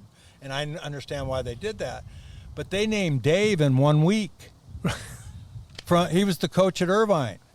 And it blew my mind that how could they get away with it? I thought it was brilliant by Steve DeTola and President Gordon at the time that they did it. The program needed that. It couldn't be 3 months for no head coach because of the athletes. We had 3 first-rounders in that recruiting class. Yeah.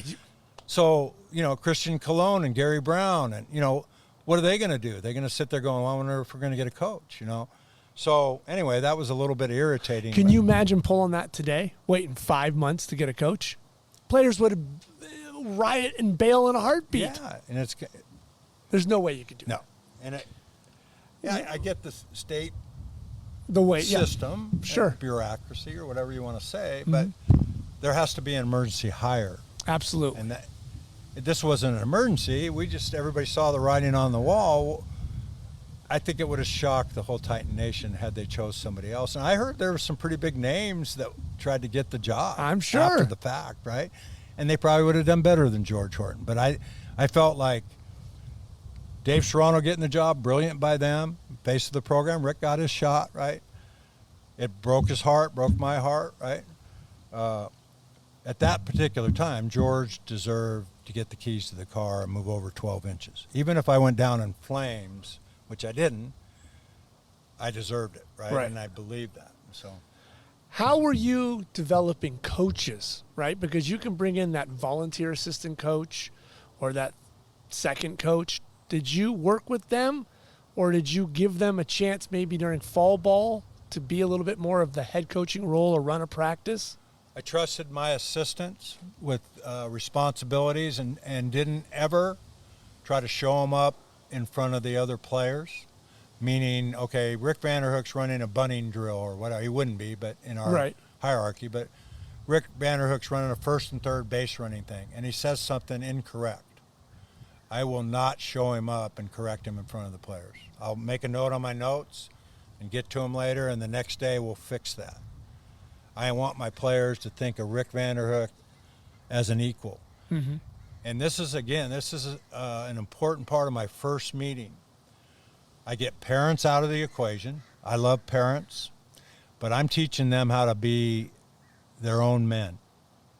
If they're leaning on their parents to do their laundry, do their banking, to do their appointments, to ask the coach about playing time, they're not growing up, right? They can ask me and get that information and go to their parents every single day of the year, but it's on them, right?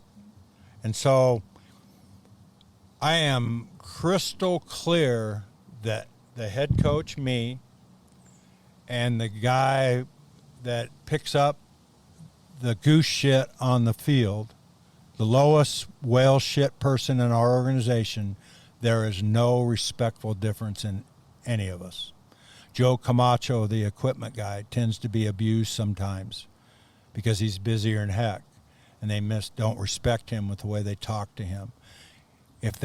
And I tell them this really crystal clear, if you ever disrespect Joe Camacho, the guy that picks up the jocks, the manager, or anybody in our organization, that's the easiest way to get out of our organization.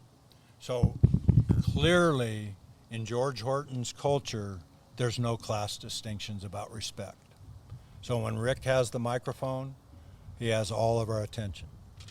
And when the bottom guy has the microphone, and we have this whole culture that we leave places better than they were. We treat everybody with respect, right, and dignity, and we communicate. So there's not, I'm afraid of that guy, right? Mm-hmm. I'm afraid to say something to that guy, and there's the right way and the wrong way to call people out. And so I think that's conducive to my assistants not being afraid in an office environment to respectfully disagree. I think as the generations go on, I believe that I learned a hybrid approach to education from Wally Kincaid, the best organizational guy in sport.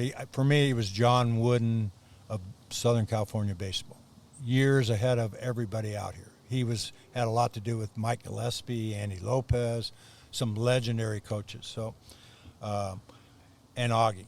So what Augie could do in a modern time limit fashion that Coach Kincaid didn't have to deal with is he could take a lesson plan and lessons and the amount of time necessary to get good at a skill and plug it into a teaching environment that's more like an elementary school curriculum.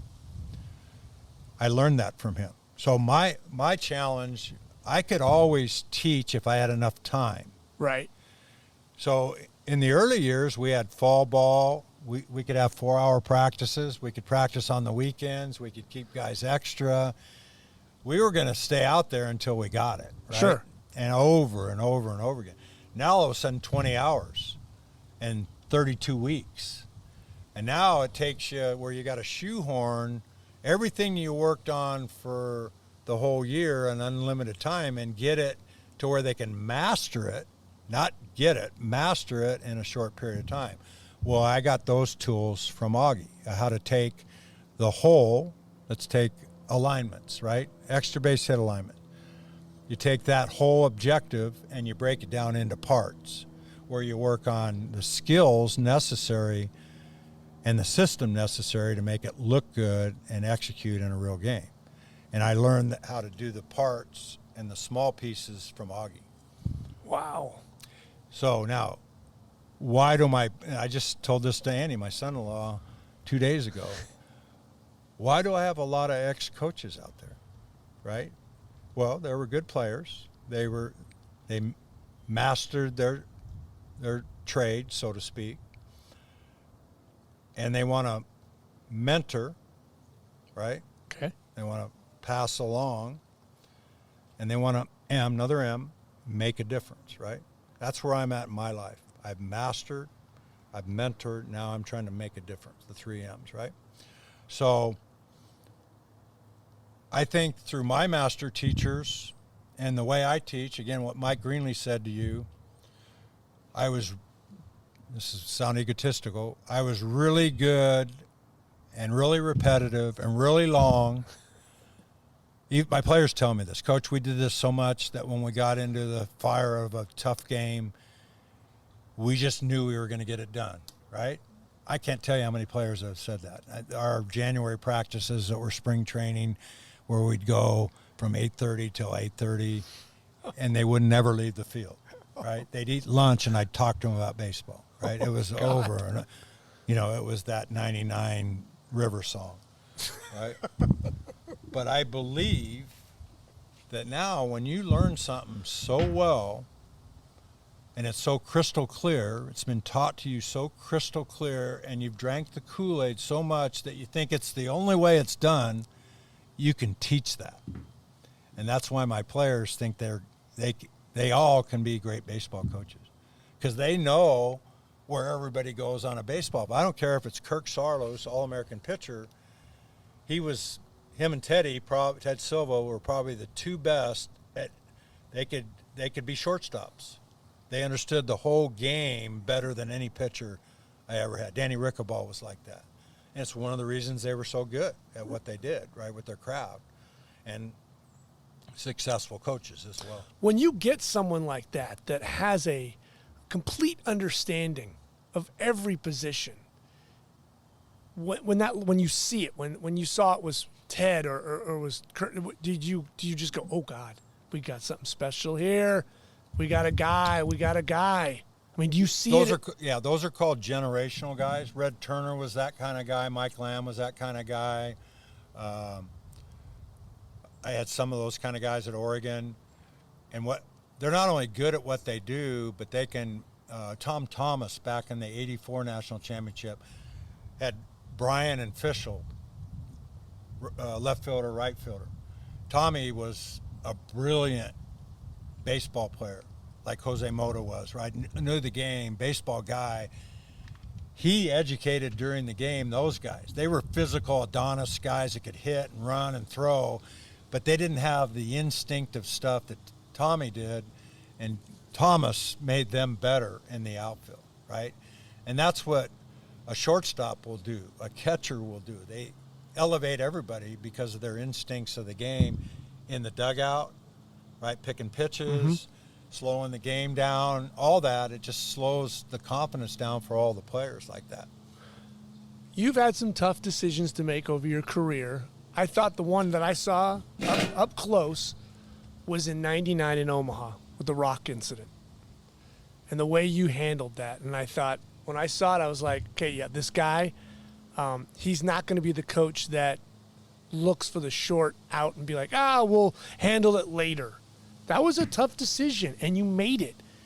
When you're that coach and those decisions come up, like, how much does that weigh on you? Because those were tough calls. Yeah. Again, I was inexperienced back then, 99, so I was 4 years into the job as the head coach. 97 was my first. Trying to uphold the standards of going to Omaha, winning at the highest level, following the footsteps of Augie, that pressure to win at the highest level. We were winning, we were going to regionals and such. So that was my third year. It's your third year, first trip, right? First trip to Omaha. Yeah. Right? Okay, and so, there was a lot of emotions in that whole thing of John Easterbrook was the AD. He was on the championships committee. He was, that was the first year in '99 where they had national seeds and super regionals. The reason they did national seeds and super regionals was a national seed was protected from traveling. Okay, so I think we were the number 3 national seed. We had a heck of a year.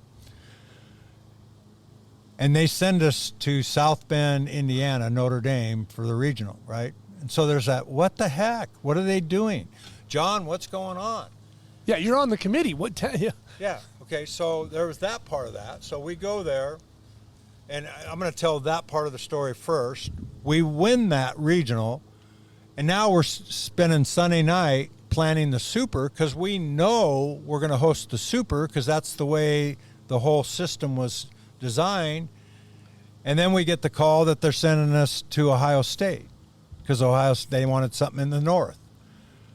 Mind-boggling how they decided that, right? And so anyway, while we're meeting about this super regional planning and administering this, apparently 4 of my knuckleheads are out getting drunk and partying and celebrating the regional.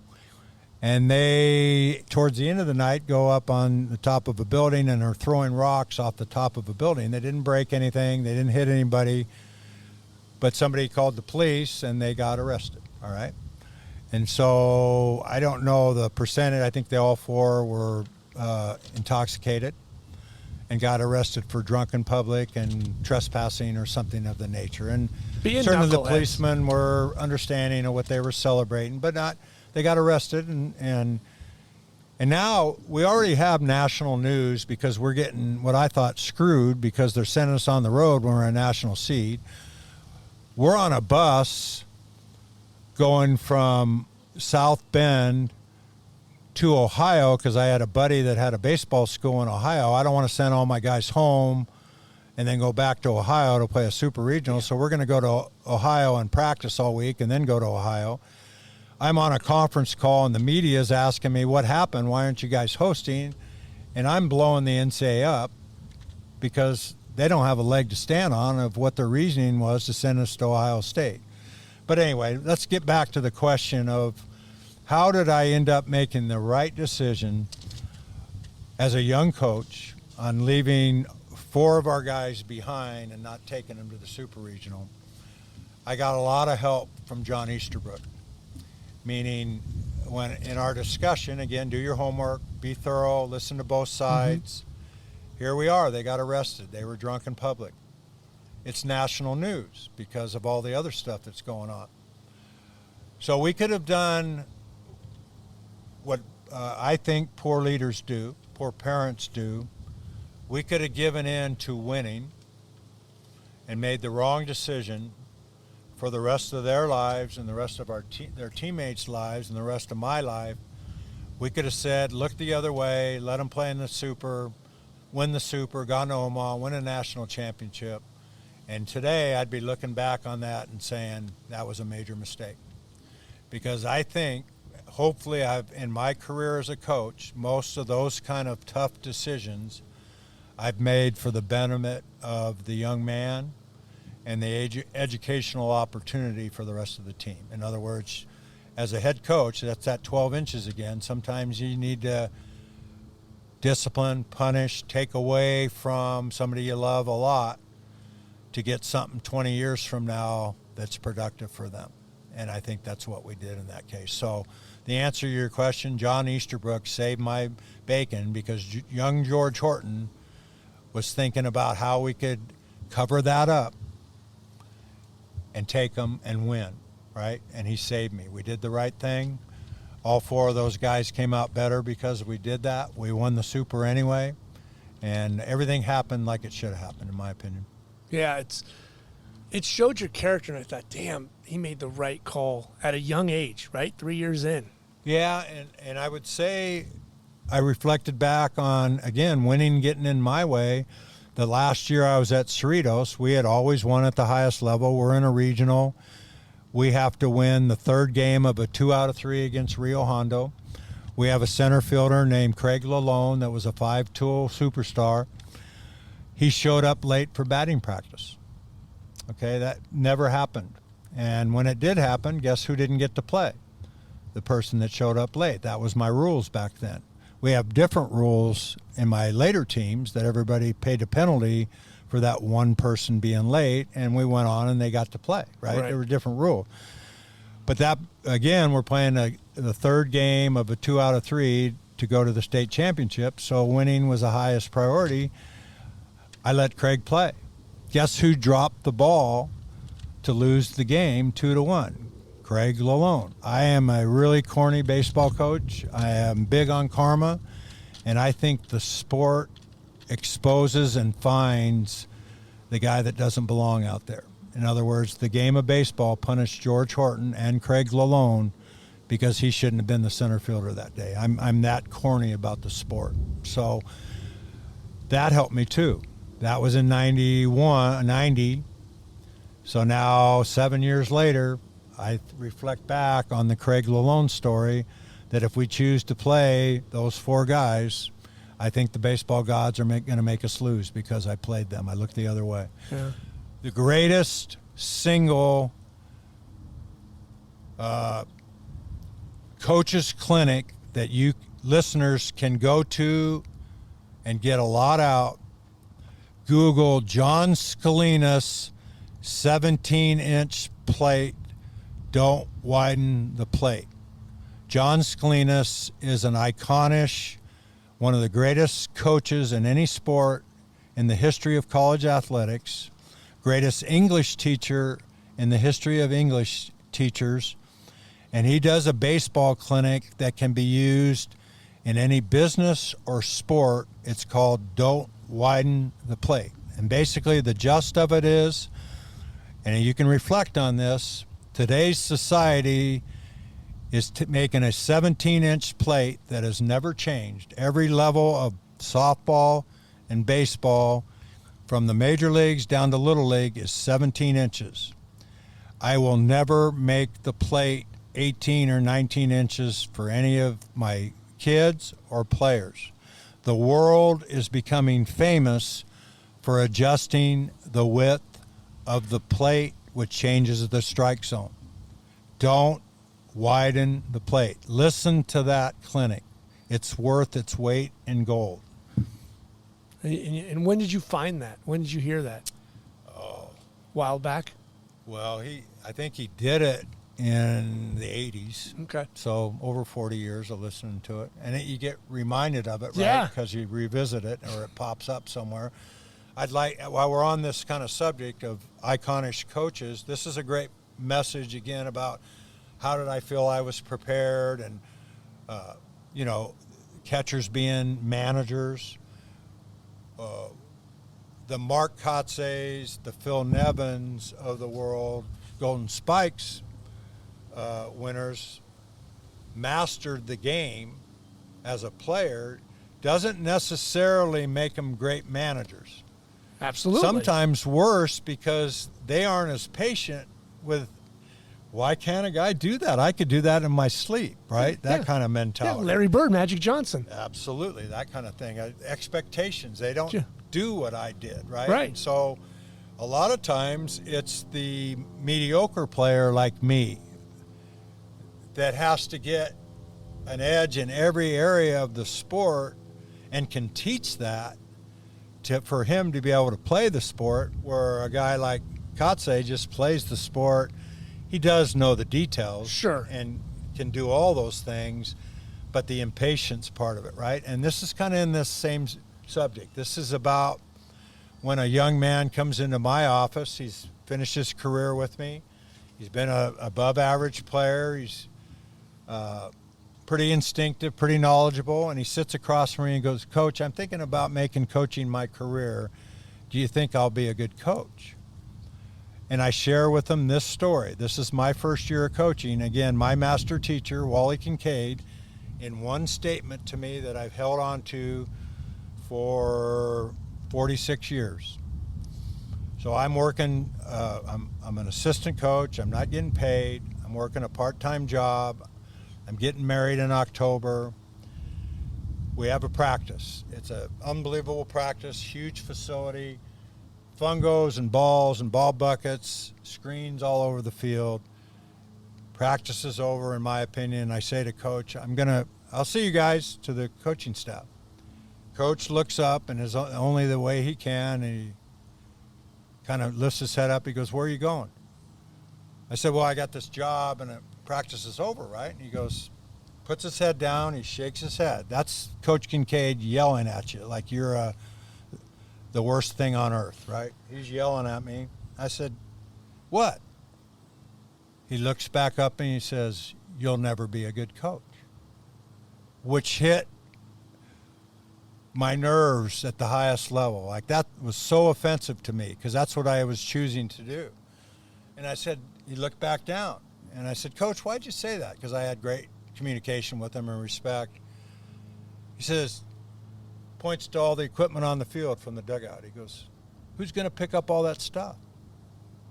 I looked around at the other coaches and myself. I said, I guess I am. He goes, looks down again and he goes, all you want to do is the fun stuff. You won't ever be a good coach. Unbelievable message there, right? Yeah. Because that's really it. Yeah. I mean, everybody wants to put that uni on, hit a fungo, baseball, right? Everybody knows baseball pretty well, right? Put the hit and run on, you should bunt. Not everybody, but they have a fair understanding. Sure. And then you have the coaches in the stands and the dads, right? Oh, you should have let them hit away or whatever, right? And so the fungo, the lineup, the putting the signs on, game day, that's the fun thing. Yeah. So, I mean, I did a stat where you've won 1,000 games. So let's say you've played in those 1,000 games that you won. That's 3,000 hours. You've probably, and I did rough calculation, of over 50,000 hours of practice for just 3,000 hours of winning. That's not counting the other 500 losses, which are additional more hours of in the game. The amount of time you've spent not playing the game, practicing and teaching is immense. That's the number people forget. They always get caught up in the wins and losses, but it's all that preparation and teaching that people just forget that happens on a Tuesday night in a cold November. That's one of the problems with modern day analytics and metrics now. And it's my belief that the reason that there's a reason because of payroll and players, of course, the Joes and Johnnies are critical. But ultimately, the last two dancers in the World Series have an experienced, old school manager that's blending what you just said, billions for them, not the M word, billions of pitch executions in their lifetime, marrying that with the metrics and the analytics of what I would call the nerdy version of front office people. Nothing against those people. They're brilliant at electronics and computer programs and analytics and algorithms and AI and all this stuff where it's trending, right? But I still think you need to blend what you know, that's the measurable stuff, with what you've seen over the years. And that's what an old experienced guy can do. They can blend their experience and knowledge of how to get a nerd to get the spin on his breaking ball or fastball, and that kind of blend. And I think it's the gap that not all the organizations have. Right. They have the computer people in their front office to do the measurements, but they're managing that way, right? There has to be that feel guy where, this is what the computer says that we should do, but here's what my eyes are seeing. Right. Right? And then guess what? They're not computers. They're human beings. They get hot and cold. How quickly would that analytics guy have pulled Jason in 2004? You would have pulled him quick. Well, you had to fight me for it. Right? But that analytics guy would say, oh, coach, no. We're looking at his numbers. I went and saw Tyler Anderson pitch for the Dodgers against the Padres for the deciding fifth game when the Padres beat them. Tyler throws 5 innings. It's all scripted out. He hadn't even shown him his changeup yet. Cuts through him in 5 innings, and they take him out, right? And they lose the game because of one of the guys they went to gave up a 3. That was the last time I saw you, right? So we haven't seen each other in a while. I'm watching the game, and I see you behind home plate. And I'm looking at your clothes, and I'm thinking, he played golf that day? And then it starts raining. And then you put that pizza box on your head. Yeah. But the look on your face, I'm texting Greenland. I'm like, look at him. He's coaching. everybody around you. It's like that famous photo of Jordan in Utah when he puts up the last shot, and you can look at everybody's faces and you can see that one Chicago fan, and they're in Salt Lake and he's cheering, and everybody else is like dreading because they know the shot's going. I'm watching you behind home plate, and I'm like, he's not enjoying the game. He's coaching right now. You're running through every goddamn scenario in your head. Yeah, unbelievable that you noticed that. Oh, First George. of all, I became a meme or whatever because of the pizza box, right? Neil Everett found out I was on his show. It's part of a little bit being a little famous in the baseball world, right? There's Coach. What he's doing with the pizza box now. I took heckling about what kind of pizza it was, how many pieces were left. My phone was blowing up. Oh, I bet. But you're right about my emotion, because I was put in that because the guy, those seats were Pat Kilkenny's. That's the guy that hired me at Oregon. Okay. Did I have golf stuff on? We came from Tahoe, which was a buddy trip with him. Okay. Golf trip. I don't golf, but it was a golf trip. We all know this is going to happen. We're going to fly from Tahoe in his jet, private jet. He's going to sit in the owner's box because he's good friends with Peter Seidler. Okay. The joke he said to me is, what am I supposed to tell Peter? He asked me to sit in his box. No thanks, I have better seats than you. So 1-1, that's that seat that I was sitting in. Yeah. So he knows. He was the AD at Oregon that hired me, so Tyler pitched at Oregon, right? So how about his life? He's sitting with the Padre owner. He lives in San Diego. He's a Padre guy. He's rooting for the Padres, right? Sure. Oh, by the way, Mr. Owner of the Padres, that kid that's pitching for the Dodgers, he played for Coach Horton up when I was the AD, bragging rights, right?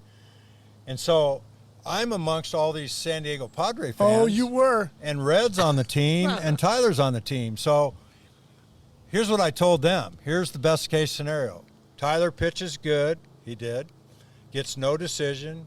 And the Padres win, even though I really didn't believe that. I wanted Red to win, right? Sure. And it happened that way, right? Tyler gets no decision. Everybody's happy with the group, right? I get pizza box recognition, right? But Red lost and Tyler lost, right? My emotions were, I'm not going to stand up and cheer that the Padres are winning. I was coaching a little bit. Oh, you were coaching. Funny story is Red asked me, as you know, we used to steal areas from catchers from the on-deck circle. Red asked me to call 30s and 40s from behind home plate. True story. Kidding, right? Sure. Can you imagine me yelling with my 30 when they're setting up in and stuff, and now I'm on national TV, and Peter Seidler, who I've been blessed to meet, part of the O'Malley family. I grew up with the O'Malley. I mean, I destroy that whole thing. I become a Houston Astro right away, right? You bang in the trash can. You might as well. It's my pizza box. Yeah, it was good not to do that. But it's just, I've spent 20 years photographing you, and intimately, like the way I'm trying to photograph you, but I'm looking at your face going, he's enjoying the game, but he's coaching. Yeah. Like, it's you, that can't come out of you. I got one that's even more mind-boggling. I don't know if you want to edit it out. No, of this, let's talk about it. We're just talking. The same event, okay? Listen to this. So I graduated from high school in 1971. I already told you about my park buddies, right? One of those park buddies was an English guy that came from England, heavy English accent. He was a real knucklehead back then. He was the first guy I saw drank a whole bottle of whiskey as a kid and could not walk, in front of me, right?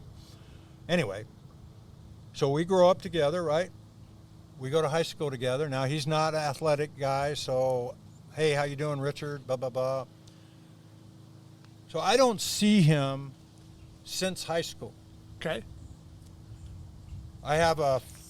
It's a 50-year high school reunion, all right? It was actually, because of COVID, the 51st year. So 51 years out, I go to my high school reunion. That deal had happened, right? The pizza box thing. Richard, this guy I'm talking about, is not at the deal, so not at the reunion. 2 months later, he emails me. Okay? Hey, I got your email from the reunion. Want to get caught up. What have you been doing for the last 51 years? This is him writing. I went into the armed Forces, Air Force, what do they call that? The highest deal, like the Navy SEALs. Okay. Special Forces. Special Forces. Espionage, spying, face recognition. Right? Okay. He's one of those dirty guys. Cold War, spying. He was watching the game. This is 51 years later with me. I couldn't have recognized myself 51 years later. He says, "Was that you sitting in the first seat at the Padre game?" Again, this is an email. Right. He hasn't seen me. In 51 years, he recognizes. Picked me out from when I was 17 years 17. old to then in the stands, right? Like only you would say the Jordan picture, you and my son-in-law in there, who's a detective, right? Right. A crimes guy. When we're watching a game, he'll say, "Hey, look at that guy in the stands up there." He doesn't see the person with the mic. He sees the background. Right. Just like a photographer would, right? Yeah. You probably see both. Sure, but yeah. But what a unbelievable story, right? Wow. And he, boom, recognized you. I mean, you've got a mustache. You're a little grayer. Oh, I'm 90 pounds heavier. You got a pizza box on all your... the above. You And got a for him to polo shirt yeah, on. Put that It's together, raining. Unbelievable. We touched on Ken Revisa. What did Ken mean to you?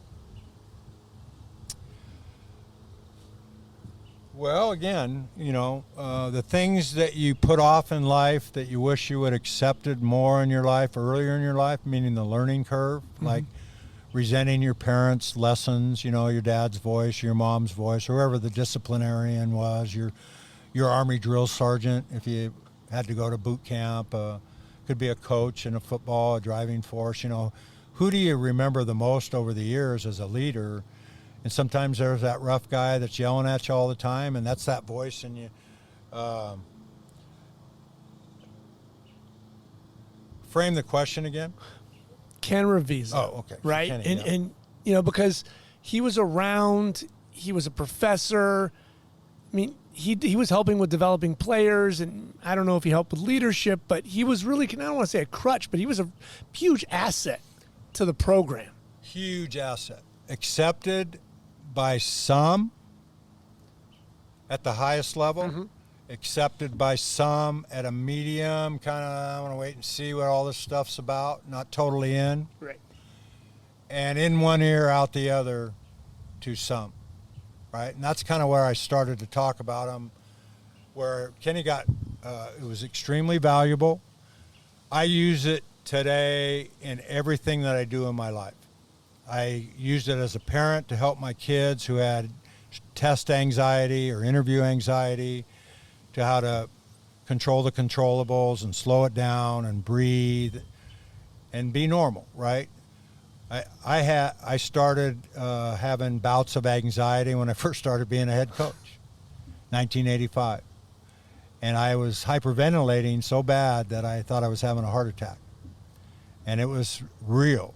I'd be driving down the road and feeling like I couldn't breathe, having to pull off to the side. It was a deal of breathing in a bag. That helped sometimes. But it was uncontrollable because I was drinking water through a fire hose, right? And until I went to a stress seminar and learned the signs and the breathing and the relaxation, and then Ken came along and gave me more tools to how to learn how to eliminate stress. It isn't if stress is going to come in your life, it's when, and how to cut it off and how to handle it, right? Right. So, we brought Ken into my life to make us better baseball players, but he made me a better human being, parent, test taker, interviewer, hopefully, and everything in my life he made better.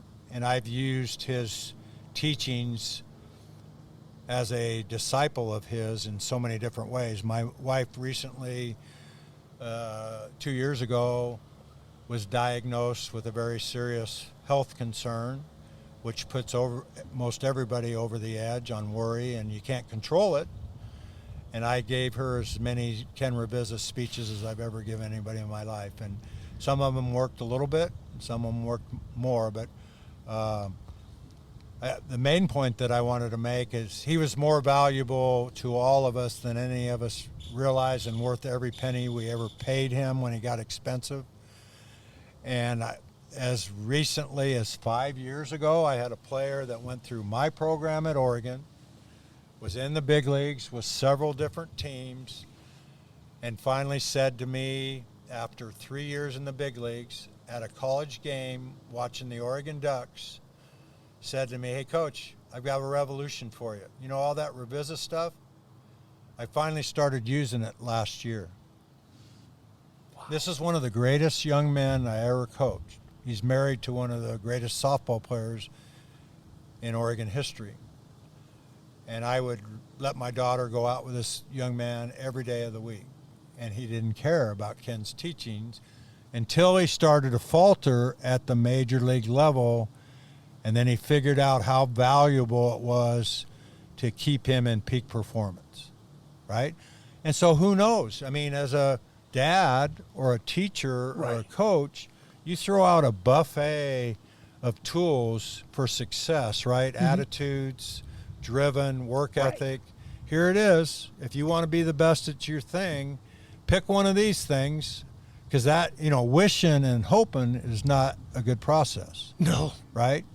So here it is. Ken Revisa's teachings and book were a large part of our program, and we had guys that didn't think it was important.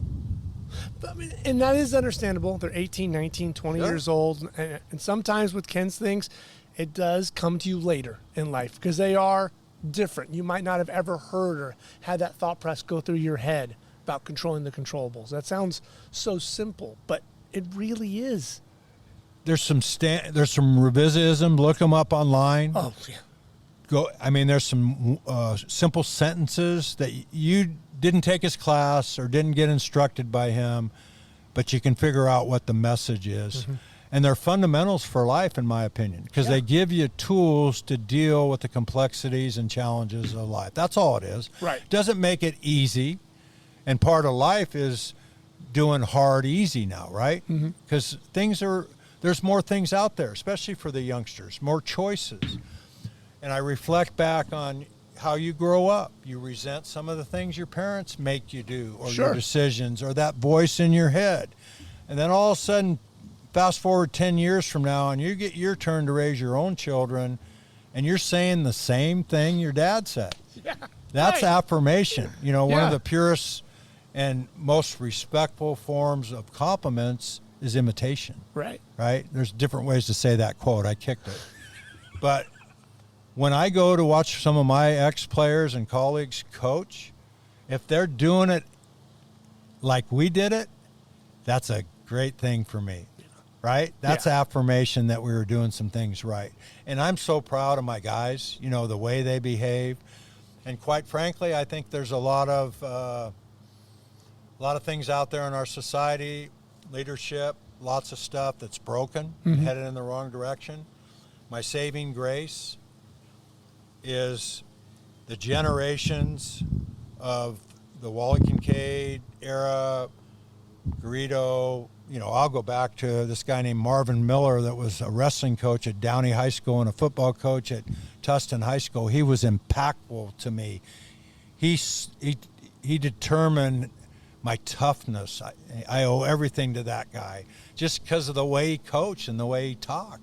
Yeah. And so I got a blend of all these geniuses and some fundamentals to try to get through life as happy as I possibly can, right? And that make it easy. You say genius, and I'm going to say, I don't know if you remember this. I mean, you remember the year because it was your last year at Fullerton, but in 2007, the team's not going so great.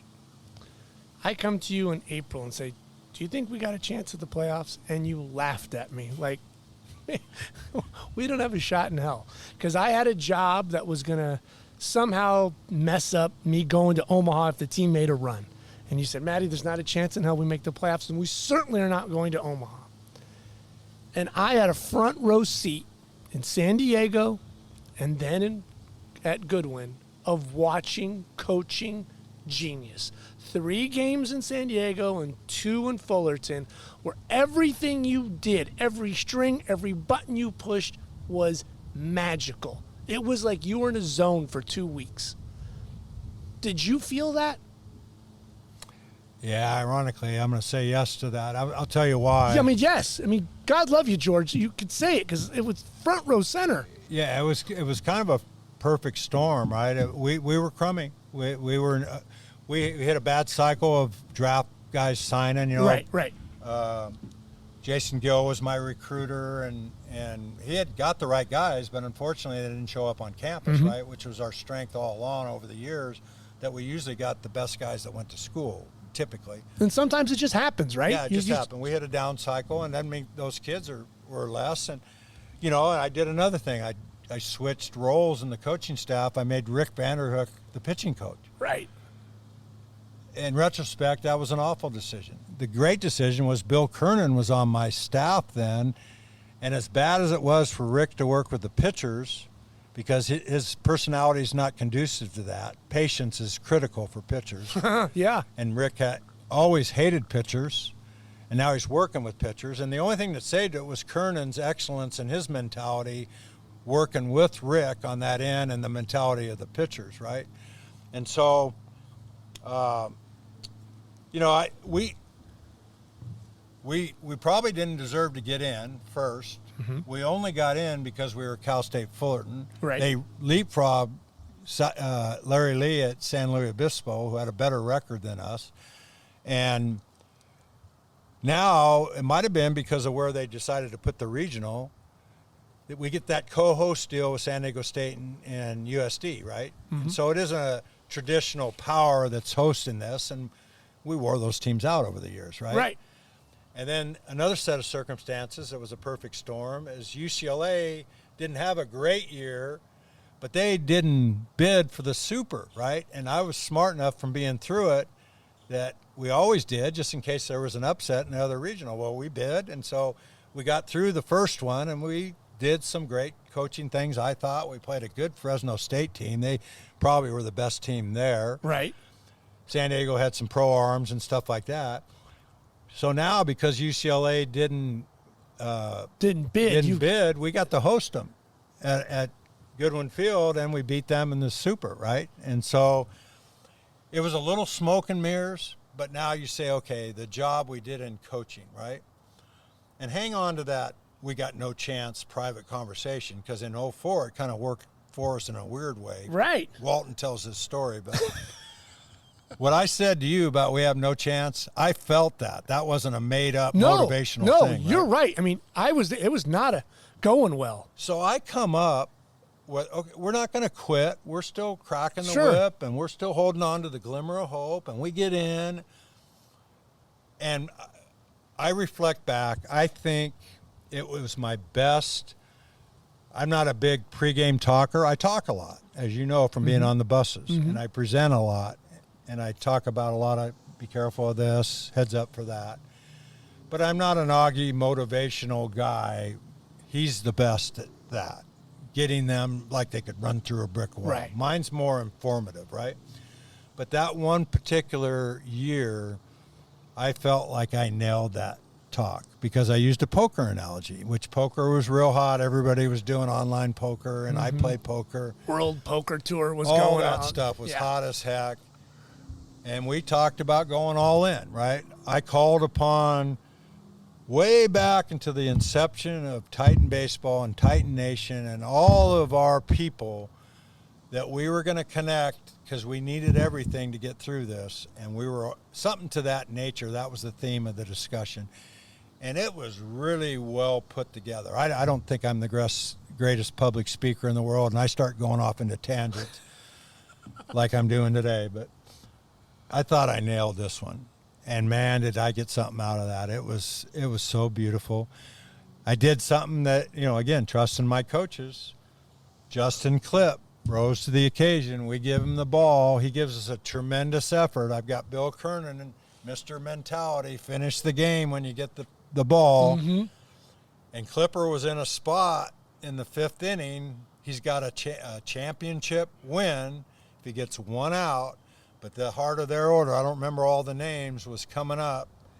And I thought it was the right time to get him. And I said to the coaches, which we always talk about, hey, I'm going to think he's done. Let's get him because this is a spot. Kernan, standing right here, says, there's no effing way you take him out with one out and a champion, because that's the way Bill rocked, right? Right. When he handed the ball to his guys, and they were elite, the Dave Weatherman, who is a Titan lore story, I'll see you after the game. You know, that was that kind of, and that was that instantaneous. How do I make that decision when I got one coach saying there's no way we take him out, and Hookie's saying, yeah, I think so, right? Hookie was more on my page, and I had to make that call, right? So I take him out, we win the game, and Bill and probably Justin are a little heartburn or bent because I took that championship away from him, right? So that was the whole theme of the discussion after the game of apologizing to Justin. It was a tough decision for the betterment of the team, and I made him a superstar because I basically kicked him in the you-know-whats. Right. And Bill was okay with it afterwards.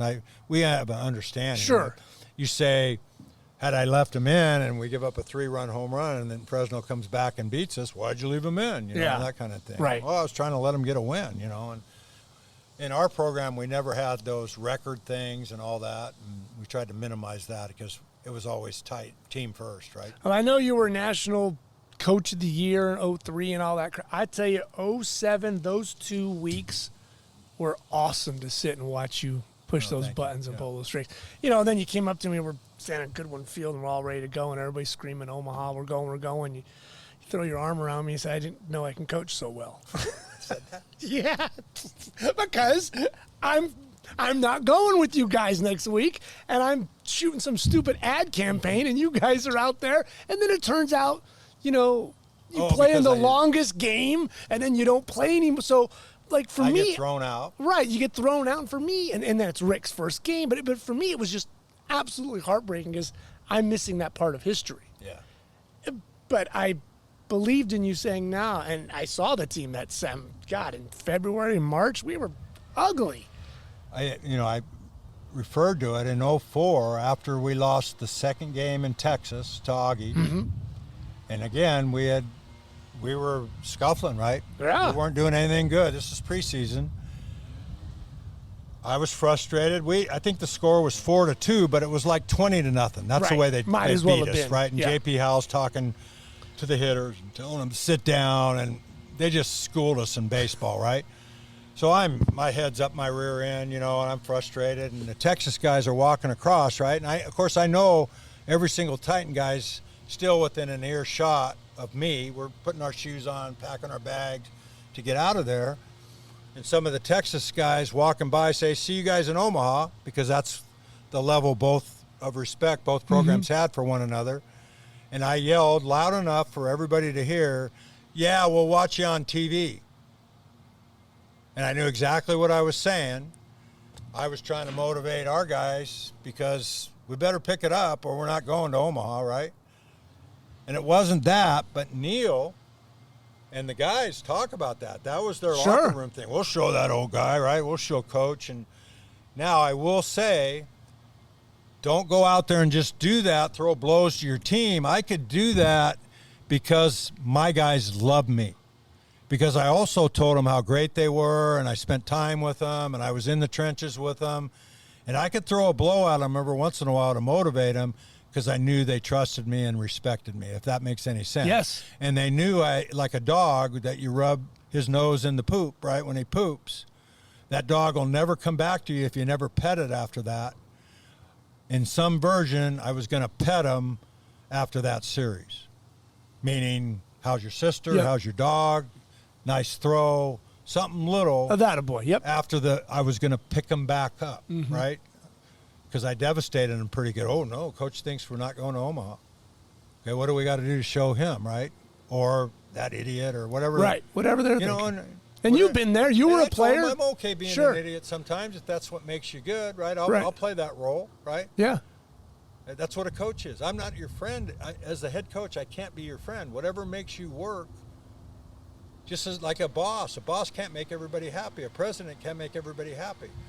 Hopefully a president can make 75% of us happy, right? That would be a heck of a number. Right. What does baseball mean to you when you look back at it now? And I still know you got your fingers in a little bit, but what did baseball mean to you? Well, without even knowing it, and then some of my master teachers compared it to life, because it is a sport that's fairly unique.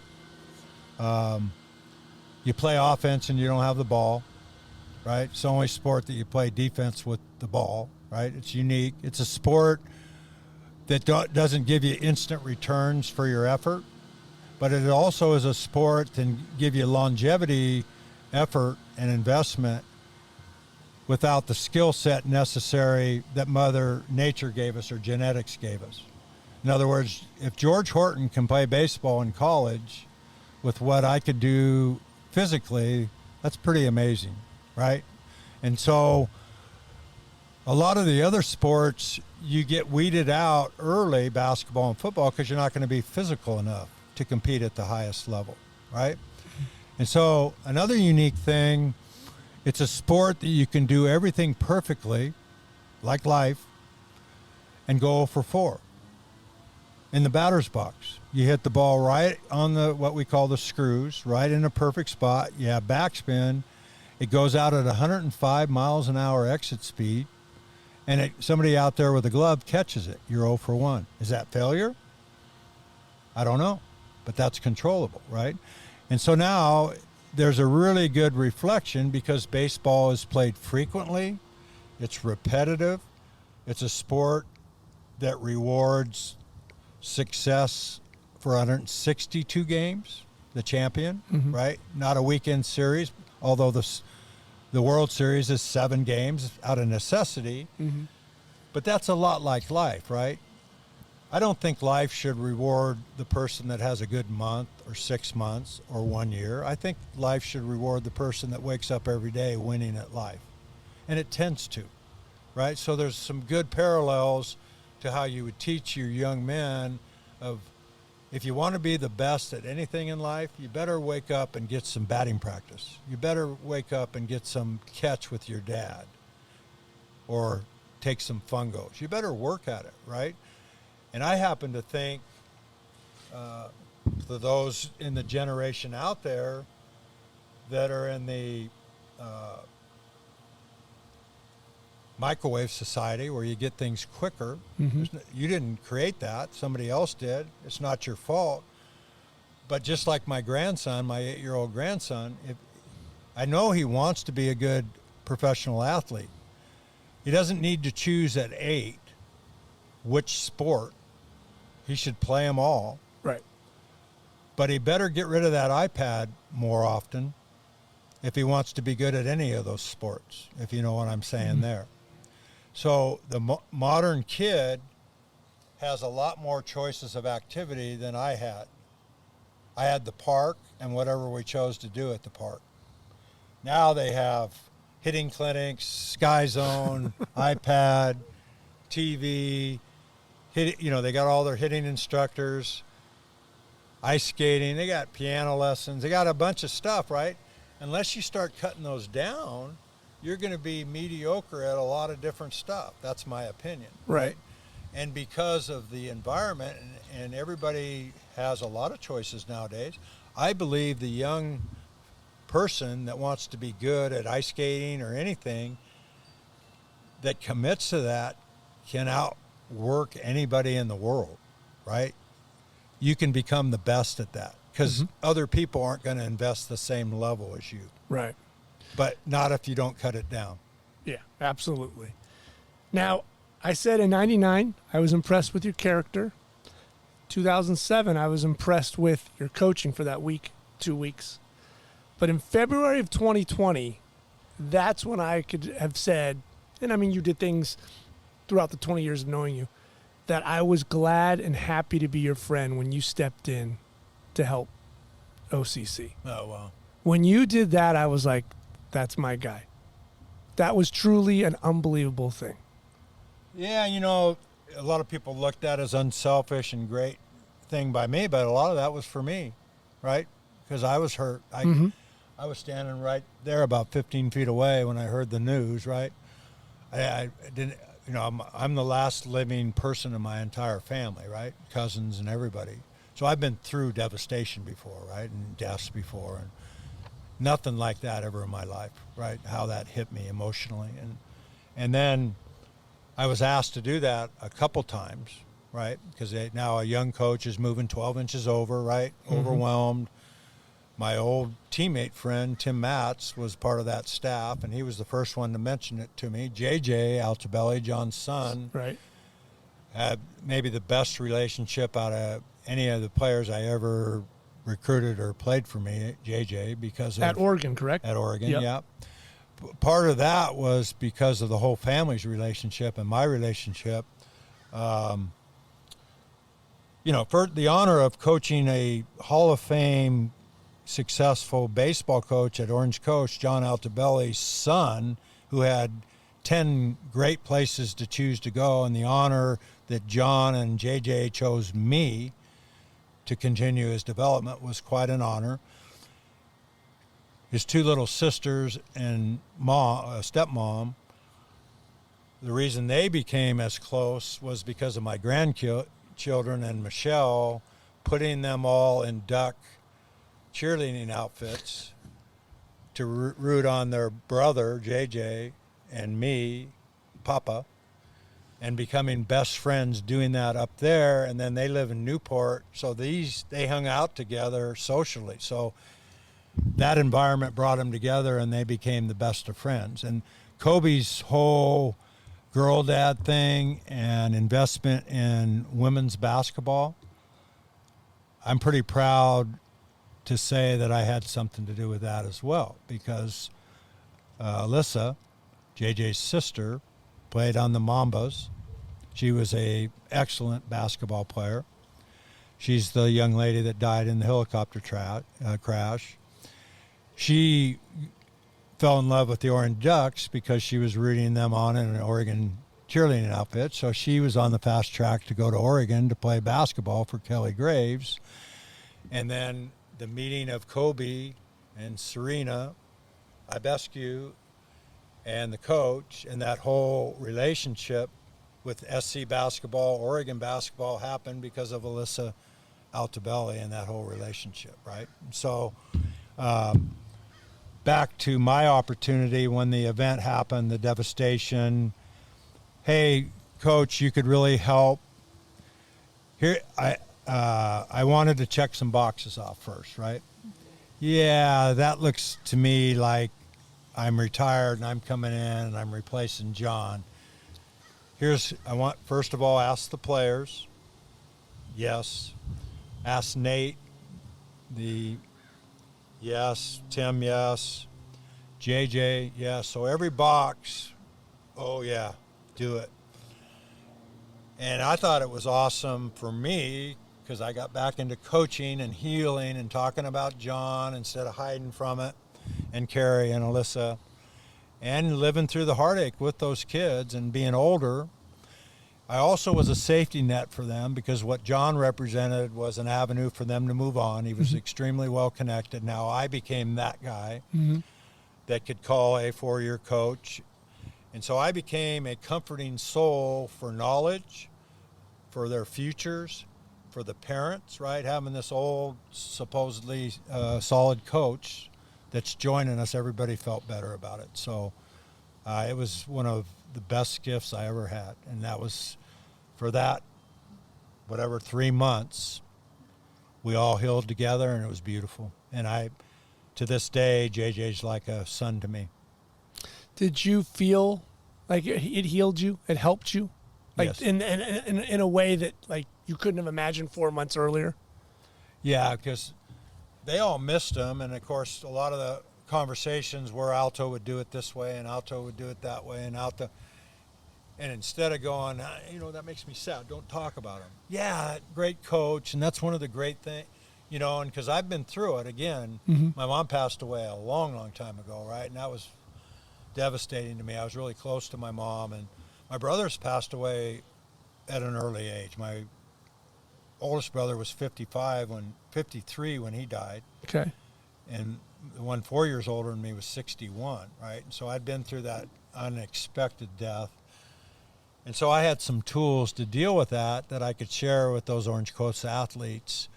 And the way I look at it, And I've shared, unfortunately, I'm at an age where my friends' parents have been dead a long time, and my friends are dying, right? And that whole devastation and trying to help somebody get through it, right? There's no one thing that you can make it go away, but the healing process is as every month goes by, you start reflecting on the great memories and the sadness dissipates, right? Mm-hmm. And you can't shorten that. You have to go through it, right? It's like learning how to ride a bike. You take the training wheels off, you're going to fall sometimes, right? You just have to go through it. Well, I could shorten that gap with my life experiences, and that's the role I felt like I played. Besides being a baseball coach, too, that helped. Yeah. You're getting better. You're looking great. You've dropped 90 pounds, you said, right? That's a good thing. Are you feeling at this point in your life, if you look back, you're in better shape than you've been in a long time, taking care of yourself? Yeah. And we talked earlier about coaches. Coaches are usually one extreme or the other. Either they totally shut down any kind of good nutrition, diet, and conditioning, working out, or they're maniacs, right? Right. Because they're wired that way, and they use that as a release and so forth. I actually was inspired negatively because I was falling. I didn't have my same spark and enthusiasm of waking up in the morning and having a purpose in life. Then I spoke and saw, again, leadership, an example. Dave Serrano, who his career at the end kind of paralleled mine a little bit. He went to the big time, got paid, didn't work out great. He was younger and still wanted to be involved in it. Well, I saw Dave's personality at the end at Tennessee, and then all of a sudden he went to Northridge and he became a workout maniac. Yeah. He lost a bunch of weight, and it brought back his old personality. He was a little on the edge, right? A little bit. He's a visionary. Mm-hmm. He gets after certain things. He's brilliant. And the young Dave came back, right? And he looked great besides that. And so I kind of bought into it. I went out to Northridge a couple times. Bobby Andrews is out there, my old guys. I love those guys. And I could see firsthand what conditioning did for Dave. And then I fell and broke 6 ribs in 2020 in SC, watching my own team at SC. I took a misstep, and the chair of the stadium stopped my momentum 6 rows down. Broke my sternum and 6 ribs, ended up into an LA hospital for a week. Okay, and then I fell 2 weeks later in my garage. My family wasn't letting me get up on ladders anymore or do anything because I was too heavy and uncoordinated and not flexible, and it was a sad thing, right? So the day I got out of the hospital, we got a puppy. She had to be walked every day. I've walked for 2.5 years. Every single day we walk. I've lost 90 pounds. I did some fasting. The bad part of what I started back, I had quit chewing tobacco for 9 years. I went back on it to suppress my appetite and help me lose some weight. So I feel today like it changed my life. I could coach again. I don't want to coach again because I love my new team so much. I feel better. I eat better. Like I said, right. I feel right. I feel like That's I'm good. 40 years younger. Yeah, it's really good. So Yeah, Dave 'cause Serrano. you got a birthday around the corner. Yeah, I do. I'm going to turn the big 7-0. October 5th. Yeah, coming up. Yeah. Is it one of those things where you look back and you go, wow, 7 years, that was fast, and there was a lot of baseball in there? Yeah, it flies by. My colleagues, ex-coaches, I have a tough time staying in my lane. I'm learning. I'm living with my oldest daughter, and she's a grown lady and deserves the right to lead her own life, right? And Dad's always been Dad, and Dad's been a coach, and so one of my nicknames was the commissioner over the years, and so I'm learning how to be a helper and not in everybody's business, right? I'm there if somebody needs me, and so what I mean by that is I can share some of my trials and tribulations of life to my colleagues to a fault. They get tired of hearing it probably. Coach, you've told me that 10 times, right? I've heard I just want to make sure you know, right? And that is how quickly your kids grow up, right? before you know it, they're going to be going off to college. And you go, wow, man, I wish I would have. I wish I would have. I wish I would have. You don't get to wish you would have, right? Live your life today. Yeah. Right? Have no regrets. Your family's your team, right? First priority. Your team, all those years goes fast, and you have your wins and all that. But, I mean, I owe everything to all those guys, right? They carved my life out. The championship teams and the below 500 teams, they were all valuable to me, right? It's made me a better person. And hopefully there was a great quote. I'm not going to get it exactly. Somebody asked Alonzo Stagg, right, the famous old-time football coach, after a key victory, about his how did he feel like 07? Did he coach a great year? Did he coach a great game? Did he coach that game great? I thought his answer was spot on. He says, well, I don't know. I'll get back to you in 20 years, because these players, my coaching, will be able to measure how successful I was as a coach 20 years from now. Yeah. And that's a great description of our privilege, our honor, and our responsibility to be a leader and a coach. Yeah.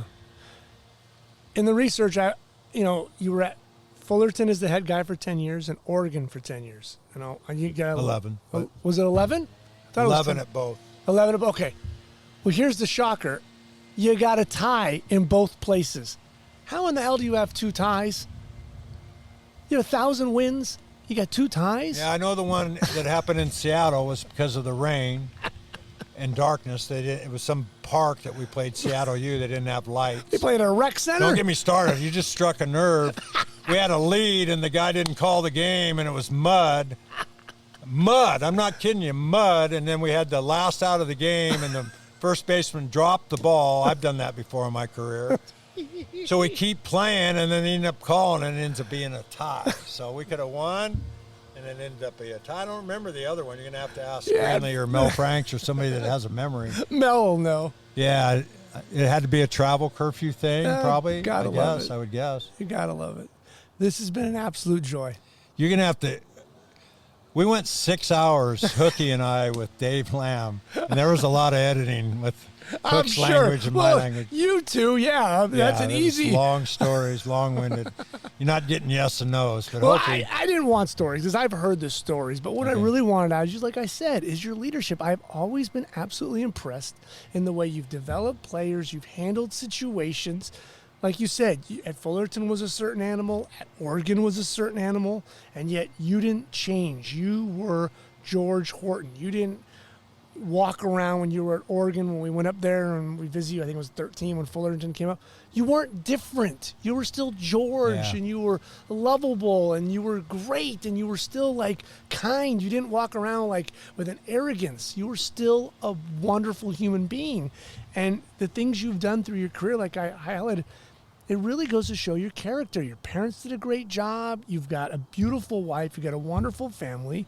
And you're just one of those people that I'm very proud to say you're my friend. I mean, you've been a wonderful subject to have for 20 years. Thank you. That's the ultimate compliment there. And yeah, you can win with integrity, as they say. Lee Steinberg coined that phrase. And I made up my mind that there's certain coaches' demeanors that turn me off. I didn't want to be like them and never would be like them. And I probably crossed the line a little bit more than I wanted to at times and sold my soul to the devil because of donors and money and different things like that. I tried not to. And at every turn when I did that, the game would punish me for that. So those of you that are listening, if you never lie, you never have to make up a story, right? If you're authentic every day, you never have to apologize. And in this case, I get to choose who I am because I get to sit in that 12-inch lead chair and be called a leader, but there's the right way and the wrong way. I think a lot of people abuse that honor to be a leader. And I think a lot of people that you want to lead need to be led with different buttons and a different communication line and a different fashion that resonates with them. That's what I learned over the 43 years, right? How to adapt to that and change. And if I've accomplished that at a very high percentage, then it's been a good life for me. Well, I would have loved for my boys to have played with you, George. Oh, thank you. That you would have coached them well, and I would have been happy if they would have played 4 years for you and not left early. Yep, and that's one of the things in my legacy that makes me the most proud is the players that come back to see you, that say, hey, I got married, I had my first child, right? I'm coaching a sport now that I got invited to my first quinceanera, and I'm excited about that, right? That's what coaches are. You get invited to funerals, unfortunately, and weddings and quinceaneras now. So that doesn't happen if you're the CEO of IBM. That'll keep your weekends busy, George. Yeah, and good busy. I love my life. It couldn't be better. Like I said, my new passion and team is my family, right? Yeah. My family didn't get cast aside, didn't take second fiddle, but there's some areas that they had to share me with. Sure. Right? There were some Not anymore. sacrifices, I'm My sure. first priority is my family. That's my team. And the other sport people have to share me with my family now. It's kind of just skewed the other way. Well, thank you for sharing 2 hours with me. Been my pleasure, Matt. All right, you're the best. Thank you. Thank you for listening to my conversation with George Horton. If you enjoyed this episode, please click the like button and become a subscriber to the podcast. Remember to follow the Just a Good Conversation podcast on Instagram, and you can find all of our past shows on the website at justagoodconversation.com. Thank you for listening.